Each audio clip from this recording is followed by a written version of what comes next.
Hey guys, how are you all? Welcome to. So we are back with a brand new movie on what if Naruto was second husband of Kinti movie, but before we start, be sure to subscribe to our channel and like this video. Now let's begin the story. He ducked his head deftly, allowing the spitball from behind him to go over his head and land on someone else. Who did that? Naruto's face was that of a person who was bored out of his mind. He used his thumb and pointed it behind him lazily. Kiba did it. Sakura got up from her place beside the Uchiha, stomped up the space between the rows of students until she was beside the blonde boy who looked very disinterested still. Without warning, she proceeded to give the Uzumaki a knuckle sandwich. Attempted to. Naruto simply leaned back and the rosette's knuckled hand struck the desk with a loud thud. The girl yelped and pulled her hand back sharply and placed the back of it against her mouth to suck on it in an effort to dull the pain. Naruto nearly sighed long enough to deflate. She had never hit him yet, and the way things were going, she never will. This time around, she couldn't complain that he let her hit the desk by trying to hit him. That was dumb. In the back of his mind though, he could only muse about how old this was getting. Really old. Do you think I'm an idiot? Stop lying. It came from your direction. The girl shrieked in a small effort to regain some composure and respect. I said it was the Inuzuka. But I don't care if you believe me or not. Just leave me alone, the boy said with a roll of his eyes. The girl huffed and went back to her seat crossly, upset that her attempt at some justice went unfruitful. Everyone was minding their own business. This was nothing new. It was a constant that Kiba would try to prank Naruto, but it never worked. In fact, Naruto was never surprised. If the worst came to worst, and it usually did, someone else would get it instead. Naruto was an enigma. He never got caught. He never got surprised or frightened. He always told the truth, never lying. Above all, he was never lazy, just bored, emanating utter disinterest in everything that took place around him. There was something to him that no one knew. Iruka came into the classroom and conducted the daily lesson as usual. He wrote on the chalkboard and gave his lectures. And as expected, as Naruto had done every day, he took notes of all that was taught, being a teacher's dream of a perfect listening student. As 3 p.m. struck, everyone filed outside to the taijutsu mat, today being Friday. It tended to take place on Friday, so if and when they got injured they could heal over the weekend and be well enough to return to school come the following Monday. Today was no different, the students gathered around the large square mat under the expansive shade of the 2 large trees that grew nearby. It was slightly padded to soften landings when the students fought each other. Anything else, one could say it was unusually smooth. It was said that this was to promote better fighting capabilities in slippery places, but it was a well-known fact the mat was replacing a coarser version after Kiba had practically sanded off someone's face on it when he was angry one day. The victimized boy is now going to a civilian school these days. 27 students stood around, crowding the mat while waiting. As expected, Iruka made his way through the students and stood at the center of the mat, waiting on the students to settle down. They soon did, knowing that the sooner they got this out of the way, the sooner they could go home and do whatever they pleased for 2 days. All right, it's time for taijutsu, Iruka announced, looking over the students. It will be between those as I see fit. I won't pit weaker students against someone who's excellent in it, as usual. But be prepared for next week. You all know that the Genin exams are next week, and if you know you need some extra work, then do it. I'll let free challenges go first. After that, I'll tell you who goes against whom. The civilians challenged each other and made some small bets on the side on who would win. All too soon, it was the rookies' colorful people remaining.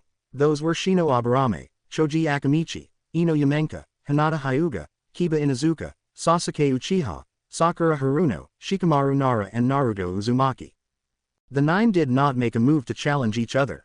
They were the best in the class and they all knew who was the best in taijutsu. It was the pecking order. It was almost as if they had their own society and social classes and each knew who they could beat, who they could match in strength and who they would lose against. Iruka knew this as well as them, and explained why they waited.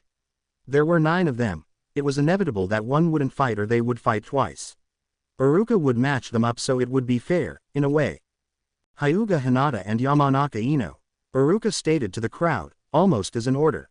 The 2 aspiring kunoichis came to the mat and bowed to each other. Naruto closed his eyes. They'll run to each other, Ino being faster because she has more confidence. Ino will try to punch Hinata's right cheek, but then she'll deflect it with her left hand and hold onto it. Hinata will feint a tenketsu jab at Ino's throat, but when the Yamanaka tries to avoid that, Hinata will disable Ino's captured arm with a jab at the shoulder. Because it's so painful to her, she'll forfeit. Hinata will apologize a lot while blushing before fixing her arm, and then Sasuke and I will fight. Naruto opened his eyes to watch what he had thought play out before Iruka called out again. Uzumaki Naruto and Uchiha Sasuke. HN. Forfeit. The class started laughing at Naruto, Sakura being the loudest. He's afraid of Sasuke-kun. She catcalled with other students in agreement. I don't have to prove anything to any of you, he grumbled in a bored tone. Somehow, the low volume of his speech rose over the din of the laughter. His tone was a real buzz-kill. The laughter ceased. The Uchiha smirked slightly. He's got the right idea. Everyone here is substandard. The only people here up to par are him and the Aburame, and Kiba. Maybe Shikamaru on a good day. The class continued with Shino beating Sakura a bit badly, Shikamaru forfeiting to Choji. Kiba practically destroyed another civilian learner when Iruka called it quits. The students thought he probably did so before he could get into trouble for letting a sparring fight go too far. Alright, that's enough, class, you may leave. The students dispersed, going in separate directions to depart for their homes. Iruka beckoned to Sakura and the student who lost to Kiba to follow him to the academy's nurse to patch them up. Best friends paired up, clan heads and orphans went solo, and soon, the area was empty of people. X equals X equals. The Uzumaki walked along the roadway, noticing the passers-by parting to give him way as to not let the boy even rub on them when they passed. Pretending to not care, he instead looked to the sky in the west before he hurried to his destination. After a brief time of speed walking, his countenance improved when he saw the ramen shop. He quickly parted the privacy flaps before he seated himself on his stool of frequent choice gratefully. Chuki Oja-san, Ayame ni-chan, he yelled in the seemingly empty ramen stand. Naruto ni, came the reply that sounded distant. Coming. A minute later, brunette girl with dark eyes and appeared to be in her late teens came out in a white waitress uniform. Hey, Naruto ni, Ayame said cheerfully. Ayame ni-chan, he greeted in kind. Doing well. Doing well. But, Chu-san isn't too up to it today. Her bright countenance darkened a little. The Uzumaki leaned over the counter conspiratorially and Ayame mirrored the action, with Naruto whispering into her ear. Did you stop him? He whispered discreetly. Yeah, I accidentally burned him badly on his foot so he didn't come to work. So do you know if? He trailed off. Thankfully, no, I heard an Anbu arrested them at midday. They were waiting at the corner. Did you tip off the Anbu or something? The boy asked. No, it was just by chance. Naruto leaned back on his stool. So all is well. That's great news. Except Dad's leg. He's getting some treatment later at the hospital. He could be here tomorrow or the day after. So, I guess it worked out. His face adopted an even look. It's the least I could do. No, it's a good thing you told me early this morning. You could knock a little quieter. Nearly gave me a heart attack. Next time say something while I'm still awake, huh? The girl started chuckling. Hopefully there won't be a next time. He frowned, deep in thought. Her mood soured as well when she thought of her father, getting attacked by the hoodlums at the end of his block. He could have been killed, just like that. We take life for granted. He looked up and saw her face and tried to lighten the gloom that had settled over them. Well, how's about some ramen, huh? I'm starving. She sensed what he was trying to do and smiled a bit as well. Yeah, we have cause for a celebration. This time, we'll both have it. The boy announced that he could treat them both, and that got a laugh from the ramen mistress. It'd be a first. Sure, why not? Easier on the cash flow. She wandered into the kitchen and came back 5 minutes later with 2 large bowls of ramen, one pork and the other vegetable with red peas. She set the pork in front of her customer and the other beside his own. She then came to the other side of the counter where her bowl was and sat beside Naruto. With a quiet sounding, "Itadakimasu," the pair began to eat in silent contemplation. They had much to be thankful for. X equals X equals. Naruto could be found doing sit-ups in his apartment, trying his utmost at one more but failed. He sprawled upon the ground, panting heavily and sweating profusely. Damn, 300's my limit. Now for push-ups. He rolled over onto his chest and started doing push-ups. 1, 2, 3, 4, 5. As he finished somewhere in the low 200 bracket he collapsed onto his chest, arms feeling like worn rubber. His stamina and biceps had failed him before he could struggle to get another one done. He sighed in resignation. Sit-ups must have drained me. He reached to a nearby chair and pulled himself to his feet before removing the towel laid over the chair's back. He mopped his face with it and wiped his bare upper torso before balling it up and tossing it into the open dirty hamper. It made it inside rimlessly and the boy did a small fist pump in pride. He then made his way to the bathroom to shower and clean himself up. His shower was quick and he was in bed, promptly at 6 p.m. Soon after, he was asleep, tired from his exercise. The boy was anxious to get to bed and rest, eager to get the day over with. At the Hokage's office, a man dressed in red and white robes with a kite-shaped hat with the kanji for fire on it turned off his crystal ball that was focused on Naruto Uzumaki. Hiruzen Sarutobi, the Sandaime Hokage, the professor, the god of the shinobi, ceased his monitoring of his grandson. He was not related by blood, rather, they were related by the close bond they shared. It was one of solidarity, or at least, the old man hoped they still had that. Hiruzen felt like he and the boy had been growing apart for years now. There used to be that wonderful feeling of companionship when the boy was younger. But they started growing apart 3 years ago when the boy turned 10. They were still close, depending on whose opinion you asked for, but not by the older man's standards.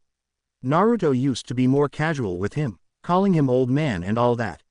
But now, while he called him so now and again, Naruto started behaving more formally. Of late, he had kept a vigil on him, trying to figure out the blonde. There was nothing unusual about him. He was almost completely normal. Almost, being the keyword, Naruto seemed too normal, which in itself was abnormal. He ate at the same time every day, always got around 80% in his academics, and being slightly above average everywhere else, exercised shortly before bed, and he always went to sleep early. This was as normal could get, but for Naruto, he was anything but the sort. Anbu, a ninja wearing an animal mask depicting a boar, materialized in front of his desk, at full attention. Boar, watch Naruto Uzumaki until sunrise. Inwardly, the Anbu sighed. He just had to be the one to get the most unremarkable duty in the world. X equals X equals. It had been a week, and all the students assembled in their classroom promptly at 9. Today were the genin exams and all were nervous, anxious to get it over with. The lesser confident could be seen still studying and the proud were seated, hands crossed. Iruka's class was certainly one that had its own order of society. Naruto had bags under his eyes, indicating a lack of sleep. He had probably spent most of his night studying and training, neglecting to rest his body. The orange jumpsuited boy's head was sagging down while he struggled to stay awake. His body finally gave out and he dozed off, head down on his desk. He slept for an hour which, if he was fortunate enough, would be enough for his revitalizing stamina. At 10 a.m., Iruka and Mizuki walked in, papers in hand. All right, everyone prepare for the test. The 2 Chunin teachers stood in front of the class, scrutinizing them. I want you to do your best, and no cheating. Mizuki saw a certain blonde who was apparently sleeping. Someone wake Naruto. Sakura, whose seat placement was beside the Uzumaki, saw this as a golden opportunity, cracked her knuckles. She was about to rap her fist against the sleeping boy's head when the boy woke up with a deep gasp and grabbed her hand at the wrist. 1 hour, he all but screamed at the top of his lungs as he looked around wildly before getting his bearings together. He was stared at by the class, giving him unnerving expressions, but the teachers were not amused. Naruto, prepare for the exam. You shouldn't be sleeping at a time like this, Iruka stated sternly while his fellow Chunin nodding in agreement. The Uzumaki regained his usual, bored to hell, demeanor before his eyes closed, tempted to keep that way. Hi, Iruka-sensei. Iruka nodded once to the boy. All right, Mizuki, help me hand these out. He gestured to the tests. I'll take this half of the class and you take the other half. The 2 men walked into the center aisle and started handing out the tests from the front to the back and from back to the front, working their way to the far ends of the room. When they had completed their task, they made their announcement. He took up his pen and wrote in his name. Suddenly, he squinted at the paper, inspecting it in deep scrutiny. It seemed fine, but something felt off. Looking around to the teachers to see if any were looking at him, but fortunately, they weren't. He placed his pen back on the paper to ensure that it would not blow away before bringing his hands together under his desk. He formed the ram seal under the desk and very lightly performed the genjutsu release. Kai, he muttered under his breath. The paper rippled and suddenly, it was shown to have been upside down. This was made clear when he saw that he had written his name where the bottom of the page was. He shook his head as he retook his pen and crossed it out with a straight line. Pretty sneaky genjutsu. All my answers would have been written upside down and in all the wrong places. He turned the paper around, wrote in his name on the proper line, and started to do his test correctly. Who could have done it? Was it Mizuki? He gave me my test. It also could have been during the preparation, while it was being made, someone cast the genjutsu then placed it upside down in the stack. Was it meant for me then? Or someone else? He looked around at the teachers. Mizuki was looking at the Nara who was sleeping, presumably already finished with his test. Iruka met Naruto's eyes, both staring. Finally, they broke it off and both returned to their respective tasks. Nah, they handed out the papers in a particular order. And all our seats were prearranged for the test from the start. I am sitting in 6th place. It would have been a simple thing to just put my paper 6th from the top, so I got that paper. He put in another answer. One of these teachers, if not both, are out to get me or botch my chances for passing or something. He purposefully put in a wrong answer at the next question. Okay, one more incorrect answer and put in the rest right. He finished his test easily and put his head down on the desk. He remained in deep thought as paranoia started to plague him. After half an hour later, the teachers announced the exam's end and took all the papers before Iruka walked off with them into the back room. He soon returned and shouted at Shikamaru to wake up. After the boy was rudely awakened, or so the Nara himself complained, Mizuki told them to file outside to the taijutsu mat, and the aspiring genin all complied with the order. At the taijutsu mat, they all grouped around it with the teachers at the center, waiting for them to speak. When they were assured that they had settled, Mizuki began to speak. This year, the academy is doing something different. Normally, the students would fight each other in taijutsu or even the teachers, but we have found it more reasonable to do the testing in another fashion. This year, you bunch will fight a jonin. What? How the hell are we supposed to fight a jonin? A boy shouted. Most of the other students, particularly the civilian-born ninjas, mumbled and whispered in agreement. Quiet, Iruka shouted. Just listen. When we're done explaining, you'll understand. The students fell silent while someone coughed somewhere in the back. The Chunin instructor started to speak again. It was noticed that students of different strengths fighting would give the stronger an unfair advantage. Like when Kiba took down Rona last week, someone hissed to another. Who said that? Iruka said angrily. Getting no answer, he continued. Also, you're all aspiring genin. In the past when you fought Chunin instructors, we didn't expect you to win, because us Chunin have strength, skill, height, and weight classes above yours. Kiba at the front raised his hand. But this jonin will be an adult, right? Not much of a difference. Why not just you guys after all, Iruka-sensei? Not the case, Inuzuka, Mizuki spoke up. He's 14 and he's your average size. Said teenage Junin came into being out of a swirl of leaves. He was, as mentioned, their height, but he was in Anbu uniform and wore a blank mask that had the kanji for leaf on the forehead. This is the bunch, correct? He asked. Yes, Yumino replied, not perturbed for a second. But do you think it is fair to fight with armor? He removed his armor pads and it was discovered that he was wearing a brown vest underneath. He then gave his armor to Mizuki, who strode to the edge of the mat with it and placed it out of easy reach. He will fight you one at a time alphabetically. When he's done with each person, he'll announce your grade, 10 being the highest and 1 being the lowest, the scarred Chunin announced. Any other concerns? What about his mask? Naruto asked, trying to look over the crowd of students. With the mask on, we can't go for face hits. It's still like armor, not flesh. The Anbu Junin performed 3 hand seals in a blur and removed his mask slowly. When he looked up, most of the students gasped. His face is blank. Sakura shrieked. A civilian puked to one side before Naruto spoke up again. For the love of Kami, calm down. It must just be a very strong genjutsu. He obviously isn't allowed to show his face. The aspiring genin looked ashamed for a minute before the Anbu spoke up. I'm ready. Who's the first? The Aburame walked up to the mat. That would be me, Anbu-san. Mizuki and Iruka nodded before the Yumino took out his marking sheet. You may begin. The Anbu dashed to Shino with low speeds, bringing himself to fight closer to a genin's level. Almost mechanically, he sent a punch to the Aburame's gut. The glasses-wearing boy sucked his gut in as the punch got him and grabbed the teenager's arm and wrenched it. The Anbu simply went with the arm-wrenching motion and did a roundhouse kick at the Aburame's head. The boy had to release the arm to block his head. Without letting up for a second, the Anbu leapt up with his remaining foot and kicked Shino in the chest. Shino fell to his back and the Anbu righted himself in the air and landed neatly on his own 2 feet. Shino got up quickly and charged the Anbu. Feint kicking with his left knee, he finished with a full-on waist-sweeping kick. The Anbu was prepared for the action and he caught the leg at the knee and twisted the foot savagely. Shino went with the motion and fell to the ground on his front. The Anbu thought for a while. His juniors were weaker than him, of course, and this was his first grading. Were they all better than this, or worse? Was this standard? This could be rectified later, but you'll have an 8. The Anbu dropped the foot and the Aburame started to get to his feet a little shakily. The Anbu held out his hand and Shino took it and heaved himself up. He bowed his head at the Anbu who reciprocated. Shino then walked back to his place under the tree before he sat down. Next, the Anbu said, all the civilian ninja students went one right after another. They all got scores going from 2 to 5. Choji got 7 when his leg started to get twisted before he gave up. Sakura got 6. She quit when she got caught in a painful arm lock. Hinata went next and got a 7 before he got inside her guard, grabbed both of her hands, and kicked away her legs at the ankles. Kiba went in soon after and got a 9. He got pinned under the Anbu's weight with his arm bent behind him, wrist touching his upper back. Shikamaru put in a little effort into his bout and got a 6 when the Anbu swept his legs out from under him.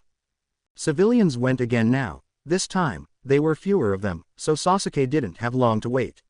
The Uchiha smirked to himself. It would be a boon to get a chance to test his prowess and how much he'd grown against an Anbu.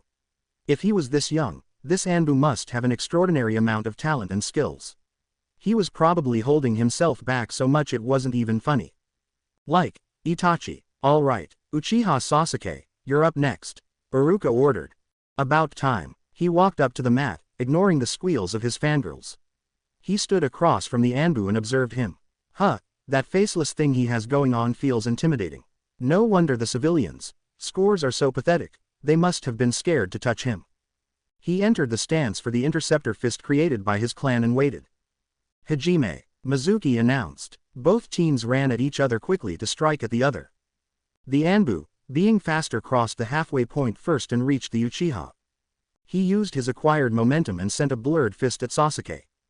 The boy countered it by grabbing it at the wrist with his left hand and pulled the Anbu forward. In the same motion, he attempted to elbow the Anbu in the invisible nose, pulling him into it. The Anbu was prepared and ducked it, bending his head backward.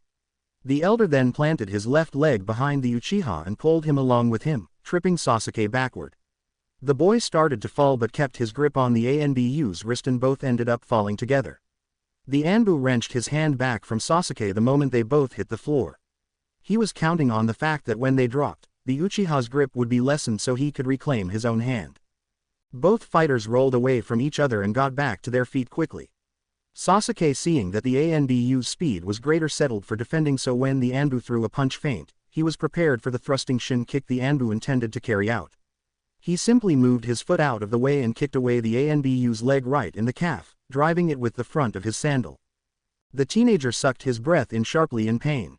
Not wasting a valuable opportunity, Sasuke sent a punch to the Anbu's solar plexus, but he raised his guard in time. Not yet done, however, Sasuke dealt a rabbit punch through it that caught him in the chest. The Anbu stepped backward as the punch caught him, lessening the hurt from the blow. The fight went on for a bit longer, and Sasuke's stamina waned. Noticing it, the Anbu decided to stop the fight before it lowered the boy's performance and ending score. I've seen enough. 9, the Anbu said, and dropped Aburame's score to 7. Sasuke smirked as he dropped his stance. He bowed head and shoulders to his opponent and the Anbu reciprocated the action. Sasuke strode off the mat, the only one so far to leave it without injury or suffering a tap-out constraint. Iruka wrote the number 9 next to Sasuke's name. His eyes then moved down one place to glance at the next name. All right, up next, Uzumaki Naruto. The blonde had retreated to the back of the group during the earlier fights. When the crowd of students parted to give him way, Iruka saw the boy sitting on the ground, fidgeting with his hands. He slowly opened his eyes and stood up and stretched, joints cracking. Yeah, I'm coming. He strode between the students and stepped on the mat, facing the Anbu who had already moved back to his place. Wonder if the fight will show me if I can do anything wrong. He whispered. The Anbu barely heard him but he nodded. Both fighters settled into their stances. The Anbu in a sort of loose Chunin stance, while for Naruto's stance, he stood sideways to the Junin, positioning his left foot facing forward towards him with his right foot behind him, pointing to the right. It seemed reminiscent of Sasuke's stance but looser. No, It was more baited, as if he was confident he could dodge and punish anything. The Anbu studied the stance. He had never seen it before. It made him want to challenge it.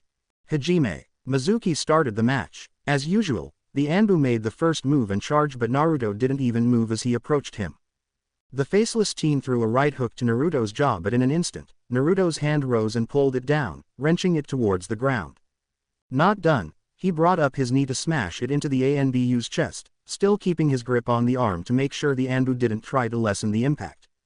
The teenager merely blocked the knee with his other arm. The Uzumaki released the arm, and as soon as the Anbu stood up straight, he made a full 360-degree turn and roundhouse kicked the Anbu in the neck. The Jonin almost gave a bored vibe as he caught the foot at the ankle with both hands and twisted it. Naruto leapt off the ground with his other leg and went with the twist, now in midair with his back facing the sky. He now used his hopping leg and kicked the Anbu in the chest, pushing him backward from the force, making him let go. Legs now free, he half-curled himself and landed on the ground head and shoulders first, performing a perfect PK roll. Standing back up quickly, he ran at the Anbu, still getting back up. He kicked his elder in the shin of his right leg with a thrusting kick. He dropped and sweep-kicked his left leg and the Anbu fell back down again. He then proceeded to try and stamp the Anbu in the gut, but the Anbu rolled away from it, barely dodging it. When he was still in the roll, the instant he rolled onto his stomach the second time, he pushed off with his hands and feet forcefully, getting back up quickly. Naruto ceased going after him and resumed his stance. The Anbu seemed to hesitate a little, realizing the boy's stance and its punishing nature, before he charged the Uzumaki again, running with his weight close to the ground. He made a knee feint at the blonde, but Naruto merely stepped backward a couple of times. By the time the Anbu had abandoned the feint and finished with a full-on leg kick, Naruto wasn't in that space anymore. The boy grabbed the foot of his oppressor and took a move from Sasuke. He kicked the Anbu in the thigh with the front of his sandal, driving upwards. As the Anbu flinched in pain, Naruto used his free arm and elbowed his elder in the shin as hard as he could. The Anbu in desperate pain pulled back his foot and tried to stand, barely able to because of the damage dealt to it. Not giving him a chance to recuperate, he kicked away the good leg of the Anbu with the hook. As the Anbu fell to his back, Naruto leapt over the man's prostrate form and grabbed his own ankles, falling with all his weight with his knees right into the Anbu's stomach. The Anbu made no sound as he got the hit. In fact, it looked as if he was trying to but couldn't because of all of his air being pushed out of his gut at once. Naruto grunted as he got off the Anbu and locked the teen's neck in a chokehold.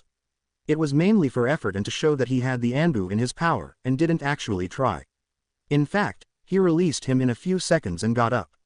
He could see his genjutsu start to ripple a bit, meaning that the pain was starting to make him lose control of it.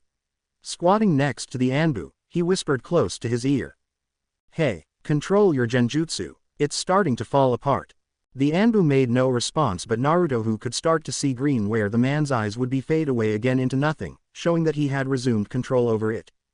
Naruto got back up and lightly stood on the man's uninjured foot. He then pulled up the Anbu back up his feet by his hand.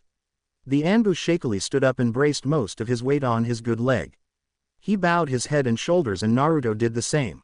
"Yes, that's a definite 10. The Anbu chuckled. "Pretty good for an academy student. Thanks, but I could have been better. I would rather go for a 9, or 9.5 if possible." "Don't want my head to swell any bigger," Naruto said wryly, "and, especially since you weren't going all out." 9.5 it is then, the Anbu replied. Iruka, whose eyes were the size of dinner plates from watching the match, wrote 9.5 next to Naruto's name. Everyone else seemed to be in similar states, sans Hinata, who seemed to be happy for him and blushing, Sasuke, who had observed the bout with a bit of begrudging respect, and Shino, who only lifted an eyebrow over his shades. The happenstance was surprising. "How many handicaps were you using?" Naruto questioned, much to everyone's surprise. The Anbu chuckled again amusedly. "Weight seals on all of my limbs, non-use of chakra to enhance my attacks or cushioning damage, and some Chunin taijutsu. Could have been done better if I used only one foot without the handicaps." "You wanna fight again, kid, for real?" The others listening on could not believe the number of debilitations the Anbu was using. It did diminish Naruto a little in their eyes, but he had done what none of them had come close to achieving, except for Sasuke, and that was to actually beat him. He was also relatively unhurt. The Anbu limped off the mat and blurred through a set of hand seals, and a second later, his hand lit up in an ethereal green glow. He ran it slowly over all his injured areas, and when he was done, he stood again, as good as new. Naruto walked off the mat and went under the tree beside Sasuke. The Uchiha merely glanced at him for a moment before closing his eyes. Nothing else was left to look for. The Anbu walked back to the mat. Next, he said stoically. Iruka looked back at the list. Yamanaka Ino, most of the students had already gone over to the past side of the classroom. They had completed the ninjutsu portion of their test and all sported their shiny new forehead protectors. Most opted to wear it in the usual fashion on their foreheads while others wore it around their necks or around their upper arm, like Shikamaru. Uzumaki sat beside Uchiha and Yamanaka, waiting for his turn. He had the feeling that he was going to fail again, but so what? Wasn't going to be the end of the world. At least he put in a good effort this year. Besides, he wasn't too anxious about getting out of the academy to start a career that had a high mortality rate. He sighed as he looked around at the students who had already passed, noting how happy they are. I'm in denial. I won't whoop for joy if I pass, but I'm not gonna get all moody if I don't. But it's so damn boring in here, I guess I do want to pass. A boy exited from the ninjutsu testing room excitedly, face beaming as he pointed a thumb at his Hidayate. He half ran to his friends who had already passed, all boasting. Mizuki, who had followed the boy outside, gave an almost tisk-tisk vibe as he watched them. He turned to the last three examiners. Uchiha Sasuke, you're next. The onyx-eyed youth got out of his seat and followed the silver-haired man inside the room and shut the door behind him. 2 minutes later, he was back out, now sporting a Hidayate on his forehead. Seeing that the exams were almost done anyway, he just sat back in his original seat beside Naruto. The blonde lifted an eyebrow at this but said nothing. At the back of his mind, he was wondering where his counterparts' fangirls were, but he realized that almost, if not all of them, were now sporting large bruises and welts on their faces and arms from the earlier taijutsu portion. They were no doubt embarrassed and ashamed of them, since Sasuke himself had only one that was near invisible. Or they were thinking that the bruises were marring their good looks. Either way, Naruto was happy for the quiet. Mizuki poked his head out of the open doorway. Uzumaki, Naruto, you're up next. He got out of his seat at the beacon and made his way inside. Once in, he closed the door and looked to his teachers, both of which were seated. He could see 2 forehead protectors in a box close to Iruka on the table. He quickly refocused his attention to Mizuki, who had started to speak. I need you to do a henge. Make your attempt when ready. Transformation. Naruto seamlessly hanged into Shikamaru Nara and yawned in the impersonation, muttering the word, troublesome. Iruka half expected it though, knowing that the 2 boys shared a few attitudes. The blonde broke his henge and once again stood at attention, waiting for his next test. He already knew what it was, though. All right, now, do a kawarimi. Let us know when ready, Mizuki said. Ready, Naruto said immediately. Iruka took up a senbon sitting in a cup on the table and threw it at the boy's thigh. In a poof of smoke, it was revealed that he had substituted for a chair. Yumino sighed in relief. Last year, Naruto had replaced himself for Mizuki, and as of consequence, the silver-haired man took it in his leg. While impressive to be able to substitute himself for a chunin when he was not yet a genin, he got a lot of flack for the action. Naruto re-entered the room from outside, plucked the needle from the chair, then placed the furniture back outside. He then gave back the needle to Iruka, who replaced it in the cup. The boy then returned to his place, thoroughly ready to fail. All right, Naruto, time for your last jutsu. I need you to perform the Bunshin no Jutsu. Clone Technique 3 is the requirement, Mizuki stated. The boy sighed inwardly. Well, that's just how it goes. At least I have all of this year's notes in case I fail. I won't have to take them again, but damn. This is getting too goddamned repetitive. I should have tried to find out if I would pass or not. He went through the 3 hand seals, ending on dog. Bunshin no Jutsu. He cleaned out his desk, gathering all of his notes together, and put them in his knapsack. He then strapped it to his back and prepared to leave, but someone stood in his way. Of all people, it was Sasuke. Naruto. Whatcha want? He asked evenly. He didn't know what he wanted. Is he feeling smug or something? How come you're not wearing your headband? I didn't pass. For a full second, the Uchiha looked surprised, something that Naruto had never seen on the youth before. How come? Bunshin. I can't do it. Maybe it's like my mind. Did you know that I've got problems doing it too? Naruto lifted an eyebrow. No, I didn't. If you did, how did you pass? I usually use up most of my chakra before attempting the jutsu. When I've less chakra, it's easier to control before doing it. The first thing I did this morning was to use most of my chakra before coming to school and doing the exam. If they're going to make use attempt it all year at end of terms, then it was bound to be in the practical too. Naruto thought over what the Uchiha said. The chakra theory made sense. It should be easier to create a jutsu by putting all the chakra you had left in it when running low than to use a tiny amount of chakra when you had too much. But one thing did not make sense. So why are you telling me now, when I've already failed? Hell, why try to help me at all? He questioned. We don't talk. Sasuke gave off a shrugging vibe. If you'd mentioned your control earlier, I would have told you. And for the fact that I will have to be placed on a team soon. You're probably the only person here with enough capabilities to make a decent teammate. Unlike these others who barely try, I don't want anyone slowing me down, Sasuke admitted before he started to walk away. You should go talk to the teachers and see if they'll give you a second chance. Naruto stared at the retreating boy. That he did not see coming. All he said made perfect sense, but he never would have thought the Uchiha had that side to him. He shrugged before he went off in search of one of his Chunin teachers. He saw Mizuki first, inside the ninjutsu test room. Excuse me, Mizuki-sensei. I would like to speak to you about something. I as well, I was just about to go look for you. But you may speak first. He put down his paperwork and listened. I think I've found a way to be able to perform the Bunshin technique. Is it possible for me to retake that particular portion of the test? He briefly wondered what he could do to burn off all of his chakra. He'd need time. Tomorrow.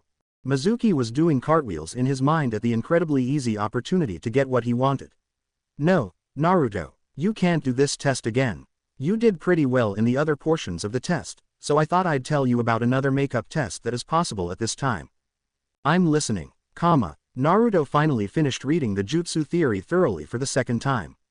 Alright, so I just formed the hand seal like so. He made the modified ox hand seal and started manipulating his chakra. Kage Bunshin no Jutsu, Shadow Clone Technique. A plume of smoke erupted beside him, out of which a clone emerged.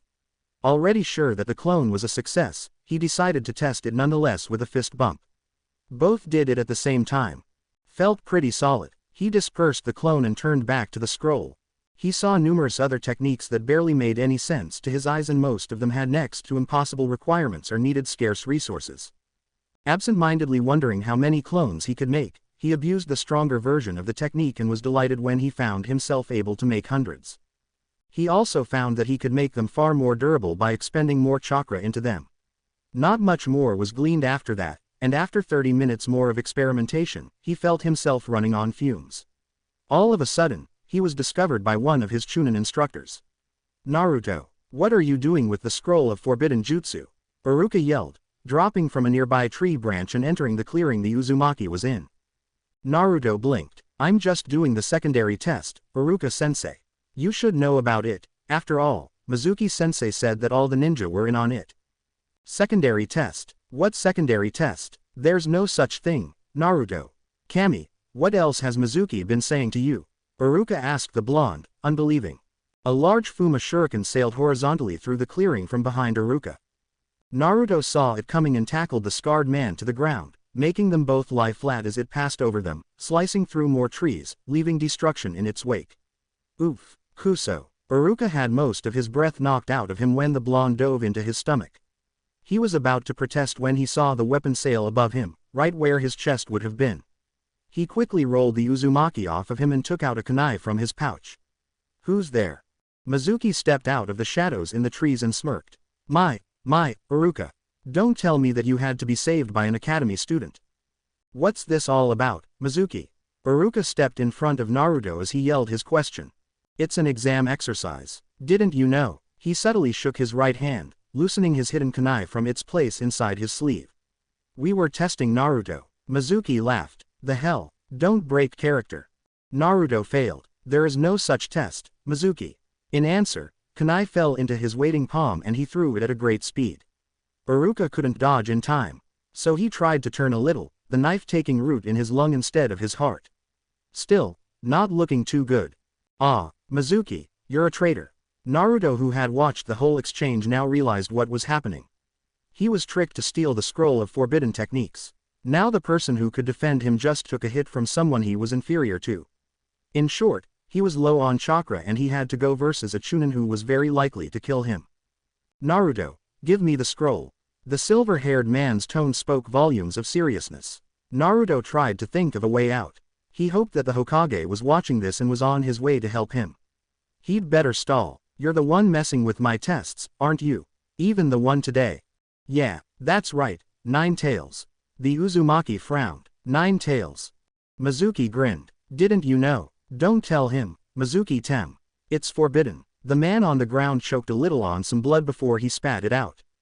What's forbidden? Naruto asked, his expression confused. When the Kyuubi appeared 13 years ago, yeah, the Kyuubi wasn't destroyed or killed by the fourth Hokage. It was sealed in a newborn infant at the time. That's why you have no parents. That's why you have those whisker marks. That's why everyone hates you. It's because you're the nine-tailed fox. Mizuki shouted. He unstrapped his second Fuma shuriken from off his back. Enough chit-chat. Die. He slung the massive shuriken at the boy. Iruka was about to throw himself in front of it when Naruto took a kunai and pushed the Chunin out of the way. As the shuriken was about to cleave its way through the blonde, he sidestepped it and stuck the kunai through the shuriken's center hole. He felt its driving force getting to be too much to completely stop it, so he slammed it into the ground. It started to cut through the soil, but after a moment, it stopped and stayed. The other two Chunin were wide-eyed. What, you can't expect me to learn everything at school, did you? Naruto smirked. Besides, I already had my suspicions about the fox. If anything, I like the whisker marks. Removed his kunai from the shuriken hole and assumed his taijutsu style, with the kunai in a forward grip. Mizuki took out a kunai and readied his stance as well. You're getting ahead of yourself. I was going to kill you quickly, but now, I'm going to stab you in every organ, then, I'm gonna drive my kunai through your eyes. Meh, I got nothing. The boy shrugged. Mizuki sprinted at the boy with his kunai driving forward, fully intent on carrying out his threat. Naruto lifted his own kunai and parried it to his right. As Mizuki started to lose his balance at his diverted velocity, Naruto grabbed the man's arm at the elbow and turned him around fully before pushing him away. He then threw his kunai at the man's back. He had unfortunately missed all his vital organs. The silver-haired Chunin merely grunted in pain before he reached his free hand behind him and plucked it out. Gh. He turned around and glared at the boy. He gripped the kunai in a fist of iron before he threw it at a terrific speed, aiming for the boy's face. The lad fell flat as it passed over him, the bloody kunai embedding itself in a tree. Naruto got back up and started throwing his shuriken at the man, but he deflected them all. Soon running out, he noticed the Fuma stuck in the ground from earlier close to him. He pulled it up gingerly before he started spinning around twice, swinging the massive shuriken before he threw it at the traitor, but he simply sidestepped it. In a blur, Mizuki had charged the boy and buried his foot in Naruto's gut. The Uzumaki gasped for air weakly before he tried to press on, grabbing the foot at the ankle and turning it on the inside. The man went with the turn and fell flat on his face with Naruto still holding his leg. Before he could lash out with his second leg, Naruto lifted his leg and drop-kicked the man on the ground with his heel, right into the small of his back. Gah! Naruto finished twisting the man's foot, finally feeling satisfied when he heard a crack. The man yelled in pain before he finally kicked away the boy, who fell onto his back. The man got back up painfully and unsteadily onto his good leg before he shuffled over to the boy. He took out his last kunai and plunged it down at the boy's heart.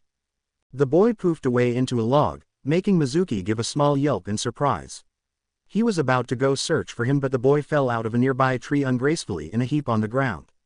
Naruto was panting heavily. It took all the chakra he had left to perform the substitution and his body had given out on him. Mizuki pulled his kunai out of the log and smirked before shakily making his way over to the boy. Said boy was staring wide-eyed as his about-to-be killer come over to him, only to be stopped by Iruka, who grabbed his foot. What the, Iruka, let me go. The traitor said angrily, trying to pull away. Iruka mumbled something incomprehensible. Mizuki, finally having enough, stabbed the man in the back, right where his heart would be. Iruka grunted weakly. He looked over to Naruto and mouthed, "I'm sorry." The light faded from his eyes as Naruto stared in disbelief as his former teacher murdered another. Mizuki was still caught in a dead man's grip, but he shrugged it off easily and callously. Naruto felt something start to stir inside him as his visage became more feral, his whisker marks deepened and his eyes red and slitted. He found new strength in his chakra coils and the boy got to his feet, thoroughly befuddled why this was so. He looked at his hands to see them with extended nails, resembling claws. The boy scowled as he looked up once more at Mizuki, who was startled at the boy's intimidating feral looks. The boy snapped before he snarled in anger. In a blur, the boy disappeared and reappeared behind the man in a burst of speed, slashing at his neck, releasing a red torrent. Not done, he kicked the man at his earlier stab wound, making the man face plant. The boy grasped both of the man's legs and swung him around, his blood splashing around them with perfect radius before he flung the man against a tree. At the last second, Mizuki had turned himself so his back would impact it instead of his head. He slid down it in a heap, blood freely running down his body and dyeing his clothes a deep shade of crimson in the worst way. Naruto picked up the man's kunai and stalked over to the man and picked him up by the shoulder, pressing most of his weight against a tree. He then started stabbing the man repeatedly in a hellish fury while screaming, as if it would bring his teacher back to life. The man had already died from the 20th stab, but the boy kept going, the front of the boy's orange jumpsuit now stained red and bloody, as was his stabbing hand. His rage continued well further stab before he plunged the kunai through the man's right eye socket, driving it through to the back of the tree and staked him there. Viscous eye fluid mixed with blood flowed out of the socket down his cheek, resembling tears. Naruto backpedaled slowly from the bloody scene as he came down from his emotional high. When the Hokage and two Anbu showed up a few minutes later, they found the boy slumped against another tree, watching his shaking, bloody hands. The Sandaime Hokage's eyes flickered to all three people in the clearing. Two of them were corpses while all three were blooded, particularly Mizuki. The corpses did not hold his attention for long, though. Instead, it was centered on Naruto, who was in some type of catatonic shock, who still hadn't acknowledged his or the ANBU's presence. The boy was just sitting there as if he had just witnessed a murder, which he practically had. Whilst striding over to the boy, he motioned to the two Anbu to check Iruka for a pulse and to remove Mizuki. Reaching the boy, he mentally recalled what psychology books and experience had taught him in adverse times such as these. He sat beside the boy in the grass at the foot of the tree and waited for Naruto to speak first. When it showed that he was capable of speech, then he would speak to him. Hiruzen watched the two Anbu look over Iruka before shaking their heads to him. The man sighed as he waved at them, signaling them to take the man to the morgue. They did and soon returned and checked Mizuki's carcass. At first, they were fussing over how to remove him from his spot on the tree without making it worse. That's when they realized that it couldn't get any worse for the man. With a grunt, one of them yanked out the kunai, pinning up the man to the tree, and shunshined away with him as well. They returned quickly and then picked up every weapon on the ground. In a matter of minutes, besides the crimson smears on the ground and the bloody Uzumaki, there was nothing unusual in the clearing. It had been a few hours. Sarutobi had long since dismissed the Anbu and waited patiently beside Naruto. It was now midnight, the start of Saturday morning, but he was a man of patience. Besides, if Naruto could stay still and watched his own hands for 3 hours and he as a cage couldn't, he no longer deserved the title. Iruka-sensei, he killed Iruka as sensei. He was trying to help me. And he killed him. Hiruzen looked to him, waiting expectantly. He knew what was coming next. And then killed Mizuki. He looked at his hands and as if he just noticed that they were bloody, he tried to wipe them on his clothes. When he realized that his clothes were also bloodied with Mizuki's life, he started to furiously wipe his hands on the grass, but the blood was already dry. It's my fault, the Sandaime stated as he watched the boy's actions. If only I had arrived sooner, this could have been prevented. I had some difficulty finding here because nothing is outstanding to this location. I must really be a demon. He started to stutter. Naruto-kun, stop. You are not a demon. You merely hold the beast back at bay. You are its prison, you are its master, you used its power to kill a handicapped teacher. Hiruzen shook his head. They lived in a bloody ninja world. Mizuki was about to kill you. Were you going to let him kill you? No, of course not. If only I had my chakra at the time, and beaten him up or something. Or, if I had tried to find out. Naruto, perhaps you should come to my home and sleep instead. It would benefit you more if you weren't alone right now. The Hokage stood up and held out his hand to the boy. Naruto watched him for a moment, not knowing what to do for himself, before grasping the man's hand. As soon as he did, they both disappeared in a body flicker of a swirl of leaves. Naruto's eyes snapped open suddenly, as was his habit every day to awake at this time. He already registered where he was the second he saw the ceiling.